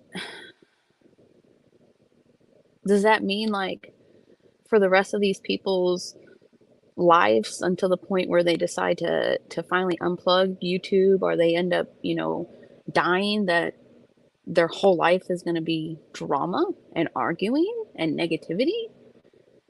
That's what kind of life? Like, no. That's why I'm just like, at what point do people finally just give up and say, you know what? I'm done. I'm walking away. I don't care no more. Because eventually people will shut the fuck up and they'll stop talking. There's going to always be people that might bring you up just because they're salty as fuck. But I just can't. I can't be in these fucking wars with people all the time anymore. And hey, kudos to people that can do it. I can't. And I understand, when people fire up and go after you, yes, you have a right to defend yourself and go after. That's not my point. I understand when people do that. I did it for almost from fucking the point that I made my channel to, well, shit, even before that, involved in bullshit. So yeah, I did it for a year. That's right. Because from like Marvon area to right around when I finally went silent on here, it was about a year. So for a year, I was involved in the tit for tat, the back and forth, the back and forth. I get it. I'm not somebody new to this crap. I'm just saying, for my health, my sanity, my soul, I can't. I can't. But I would like to come on here and talk about real life. And if anybody has any ideas about topics and things they'd want to talk about, let me know. Like I was talking to Jared, and which Jared's my husband, for anybody that doesn't know. And he was telling me, he's like, babe, you were so much happier when you were just doing what you wanted to do and you weren't involved in all the crap. Because he's been the one that, when I was attacked by certain people or had this shown or that shown, and when my family was being shown and my kids were being fucked with, and CPS showed up at our house, hello, yeah, he's a direct fucking, that all affected him too. And he would see how upset I would be. And he was just like, you were so much happier when you weren't a part of none of that. And he was telling the truth. It's soul sucking. It really is. And I don't want to be, I don't know. I don't want to be the cause of anybody's hurt anymore. Whether they hurt me or not, I don't care. If you want to talk about me, go for it. I just don't care. I don't want to hurt anybody else on this app. And I know I have hurt people with my own words and actions. And I don't want to do that anymore. that's not who I am. And yeah, that's, I mean, I don't know. I know it's quiet in my comments now. People are like, oh, fuck. Oh, I'm sure there's people like, oh my God, I can't believe she said what she said about that. And again, this is my perspective, things that I have gone through.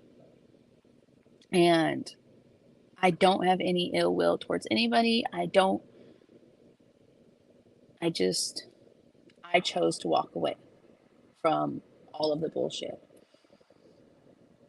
And I'd like to go back to covering cults and true crime topics. And I really would like to thank you, stranger. I'd really like to start talking more about, special needs struggles, and I would like to help other people be able to advocate for their children in school, because I've realized in the last couple months that there are parents that, they come into the school district with their children and they have no clue what they can fight for, what their rights are, what their children, are allowed to get services through school with. And, you know, I'd like to be able to talk about stuff like that. And if I could, I want to, if I could help somebody, that's what I'd like to do. I don't want to cause any more hurt on this app. And if I have ever hurt you on this app with my words or actions, I am sorry. Truly, I am sorry. And even if you went after me first and I followed through and attacked after, and then it became a tit for tat, I'm sorry. Negativity breeds negativity, and I don't want to breed negativity anymore.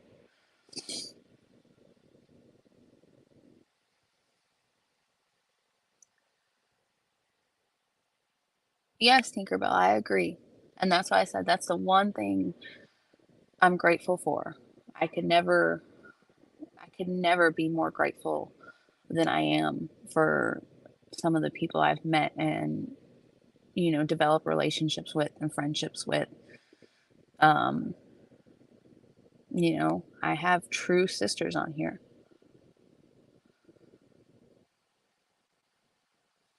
Oh, I love you, Sparkle. I adore you.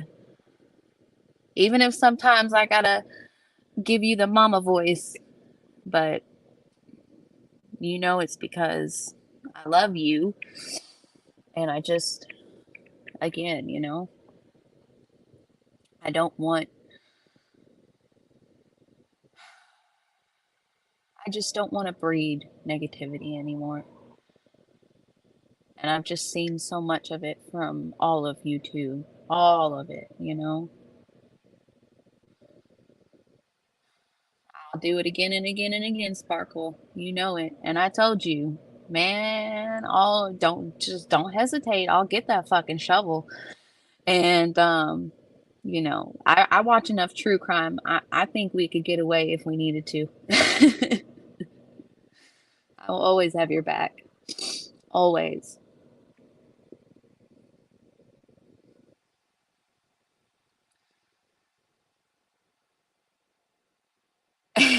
I know, Tinkerbell. I think, yeah, you were the last one to come over here. No, that's right. It was Joni was the last one to come over here. But it was funny. Yeah, I don't even want to think about all that. But you know what? Look at what happened, karma, the karma train came and got that person. And that's the other thing people have to realize is sometimes you just gotta let stuff go and walk away and let karma deal with them. I love you, stranger. I love all of you guys. I really do. And being in my little depression hole or whatever you want to call it after my aunt passed. I know I haven't been the greatest person at getting back to people. I've been very slow about it, and it's not because I didn't want to talk. I just felt like I was so down that I didn't want my like downness to rub off. I know that sounds stupid, but I felt like, here I am, a hot fucking mess. I don't want to rain on anybody's parade, And God, I miss my aunt so fucking much. And it sucks, It sucks because there were, people I really wanted to talk to, and I couldn't. It sucked. But, unfortunately, loss is a part of life. And I'm still in the time where it comes and goes. Sometimes I'm fine, and the next thing you know, I'm crying thinking about it. At the funeral home, I had asked for a lock of her hair because I want to get some jewelry made for my daughter and for myself with her ashes and her hair. And he cut her braid off and handed it to me. And of course, it was an envelope. He gave it to me in an envelope, and I hadn't expected him to cut the whole braid off. And it just brought me to my knees, because the day before she coded and all that happened, the last thing she was doing when my uncle saw her was she had brushed her hair and fixed it and braided it. And the doctors came in and was like, "Oh, you look so good. You look so good." And she did. She was doing so good. It's just so fucking hard to understand, It sucks. Oh, it's so hard to understand. She was literally about to come home. And now I have her braid. I have her braid in an envelope on my shelf next to my dad ashes. But my family really had me write like her obituary and the announcement we made on social media. And I just, she was a really good woman. And even when we got into it at times, because, oh man, Lord, when we would go at it, because, we were so much alike, It's the reason why me and my dad would butt heads so much, because we were just so much alike, And she was stubborn and I'm stubborn, and you get two stubborn people. But when anything in life happened, my dad and my aunt were the people that I called. And so when she had got sick and I just broke down and I cried and I told her, I was like, "Please, please, I can't lose you. You're all I got." And she just kept telling me, "I ain't going nowhere, honey. I'm not going nowhere." And she fought her ass off and beat cancer. And then still lost. It just sucks. Oh, Tinkerbell. Yeah, it does. It sounds like it. Because anytime I talk to my aunt, that's what she would do. She'd just tell me, just pray on it. And I'm not religious like that, but I have noticed, the more I've tried to just pray and think on things and just try to be more positive about things, it affects things differently, And your outlook on things is a little bit different. And that's why I just, I'm not saying anybody's bad on this app or this or that. I just talking from my perspective of why I can't do it no more.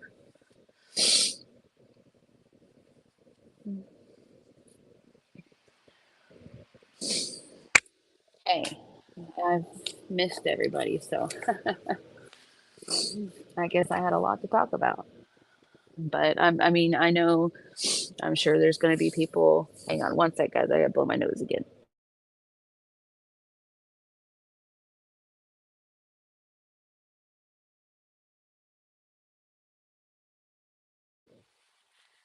And see, that's what sucks is I don't have a relationship with my mom anymore. When I got sober and, I finally had therapy and my therapists were like, you have to put boundaries in place. And I finally put those boundaries in place with my mom. Like our relationship completely ended, you know? And so I don't have a mom. So my aunt, these last few years, especially after my dad died, she was who I would call, you know? And it just, oh, I just hate not having that no more, I don't have, a maternal figure really. She was the matriarch of the family. She was the only girl with 5 brothers, and she took care of so many of her nieces. She took care of my cousin because my cousin and we have a 14-year age difference because my dad was the baby of the family. So it's kind of weird because my first cousins are older than me, but my second cousins are really my age. It's just so weird. But of course, I'm closer to my first cousins because I don't know. It's weird. But, she raised, my cousin. She helped raise my cousins, uh, you know, and then I spent so much time there. I mean, she literally taught me, to be a CNA. She taught me and encouraged me. And she's the reason I love healthcare. She's the reason that I love taking care of people. You know, she's, anytime anything would happen, at work or nursing home or anything, I'd call her and be like, do I report this? What do I do? This or that? Or I tell her about something and she'd be like, oh, no, no, that's not okay. You need to go to the manager. You need to do this. She was always that sound advice, her and my dad, I'd call him for certain things and I'd call her for certain things. And,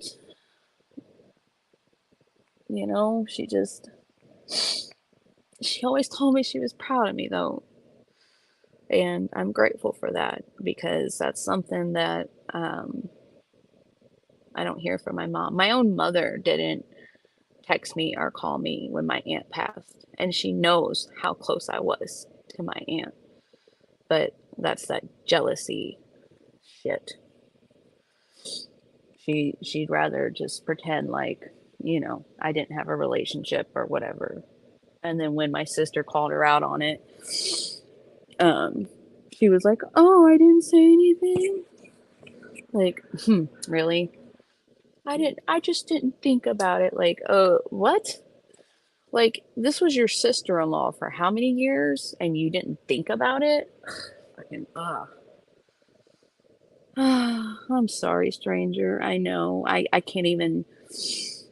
God, it's so hard when you don't get to say goodbye. It's so fucking hard. But they do come and visit us in our own special ways.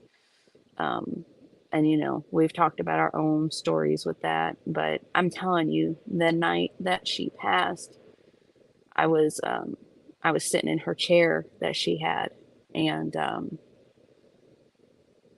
felt her, like I felt her spirit by me. I did, you know, and it my uncle, because I'm worried about him now. Um, because now he's in the house by himself and he's just a mess. He's like, I don't know what to do because for all these years I've been caring for your aunt, for, his sister. Um, and he's like, all her appointments, all this, and he's like, I just don't know what to do. And he's taking it so hard. And I'm just worried about him now because he's in that house by himself. And he's just as stubborn as my dad was about, oh, I'll do it. I'll handle this. I'll do that. My dad was the damn type of man that made enough money to pay anybody to do anything around his house, yet refused because he could do it his damn self. Oh, don't feel good? Oh, I'll get on a ladder and clean my gutters out. Oh, I'll get on the ladder and fucking take the 12-inch pole thingy and cut the tree branches down. My dad, oh my God. I would tell him all the time, just hire somebody, Dad. Nope, not my dad. Oh no. But my whole side of that family was just such hard workers. And my dad, I mean, he worked himself to the bone. And it sucks because he never even got to retire. He lived his whole life working his ass off. And all he was doing was looking forward to retiring. The same thing with my aunt. She worked her ass off, was still working her ass off until she got really sick. And it's just put in perspective that I really want to go and do things. I want to go and travel and see things. I don't want to just be a little worker bee slave and push everything off to tomorrow because nobody's promised tomorrow, and so I want to travel more. I want to take the kids to see things. I don't know. Once I graduate, I want to go on the Alaskan cruise finally. And that was always my dad's dream. And so that's my goal for when I graduate. I want to go on the Alaska cruise. And that's where I want to take my dad's ashes to. I want to spread them underneath the Northern Lights because that's what he always dreamed to go see. I don't know.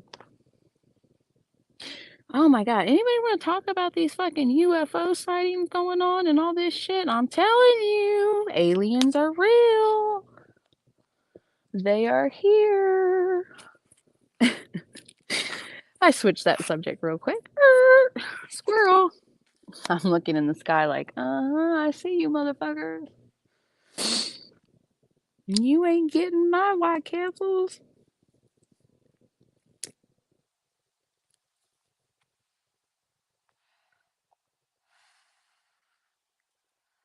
That's so crazy because when it's quiet out here, I could hear the church bell that's like way, way, way down the road. You know it, Sparkle. There's a reason aliens have hid themselves. They're like, these humans, all they do is fucking war with each other. They eat Tide Pods and they're like, oh, I want to stay away from these motherfuckers. Oh, Tinkerbell, I'm so sorry, sweetheart. Gosh.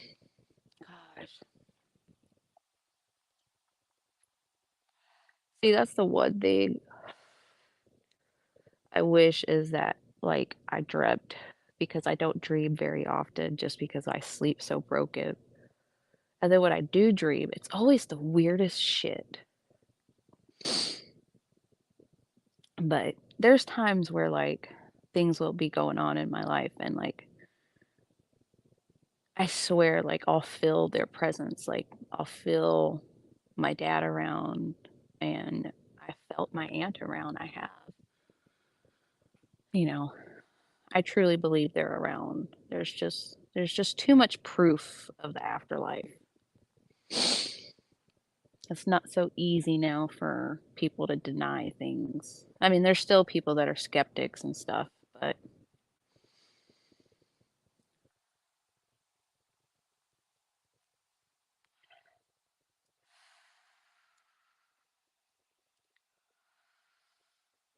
Oh, she visited you. Yeah, she visited to say goodbye. That's awesome, Tinkerbell. But I know it just, it's like good, but also sad.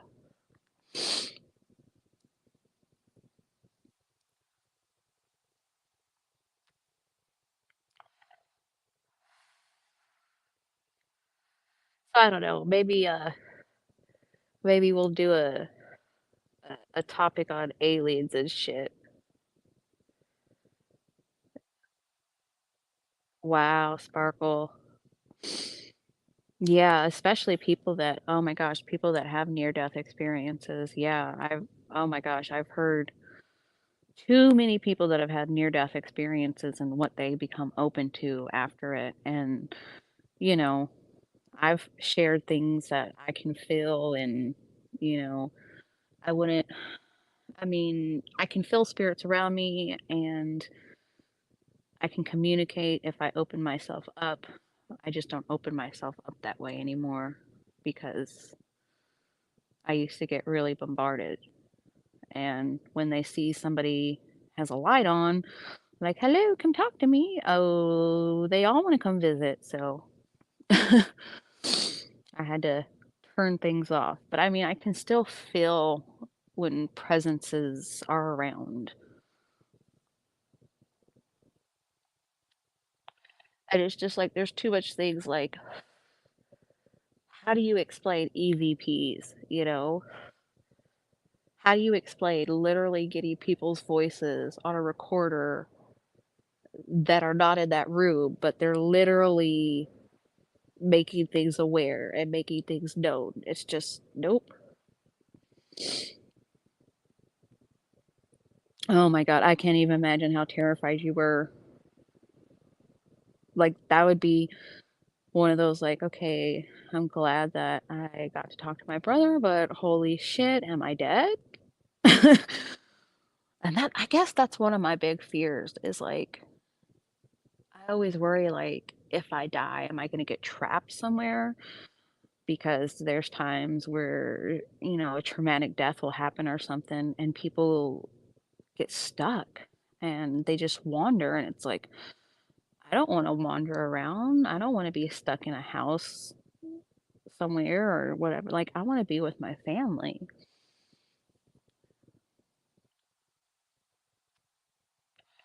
But we could do a paranormal topic one of these days because, whew, I love to hear other people's stories and share my own stories because I've had crazy shit happen. And my husband, who's a total skeptic, has had crazy shit happen to him too.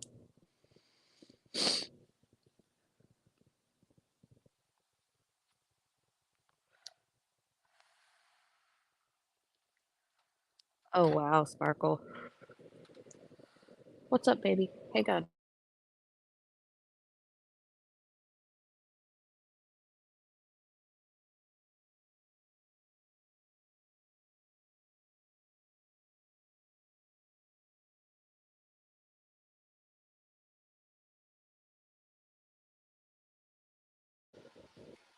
Oh, so what did your mom say about that, Sparkle? I bet she was freaked out.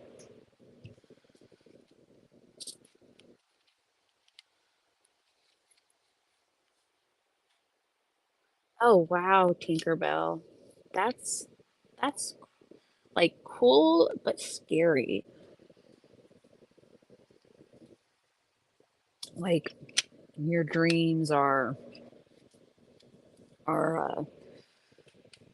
past people. Makes me wonder if like when you dream, if like you enter like a different dimension or something partially, you know, because there's a lot of people that have like out of body experiences when they sleep.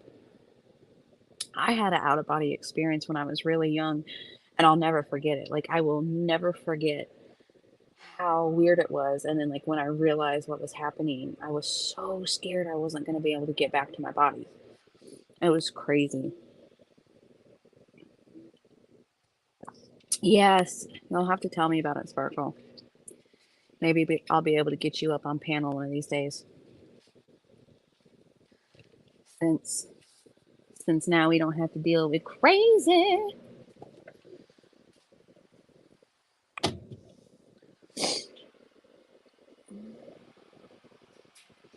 My sister loaned her Oculus to my kids for a week. And when I tell you, all it did has confirmed that I am not buying them an Oculus. Ooh, no. They have come close to breaking things, walking into it. And I don't understand it because you put boundaries up and these kids will still just go straight through the boundary. Oh, wow, Tinkerbell. That is, yeah, that would freak me out a little bit. But that's really cool, though. That's a cool gift.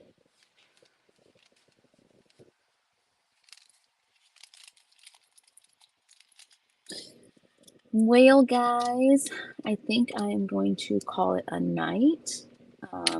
I've got a million text messages because apparently I have caused an uproar about certain things, which I'm sorry if anybody took offense to what I was saying, but I'm allowed to have my own personal experience about things.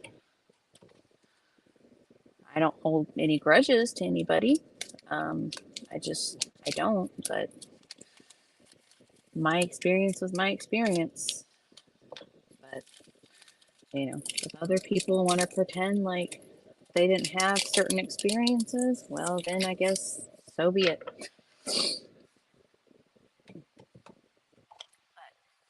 I plan on coming around a lot more.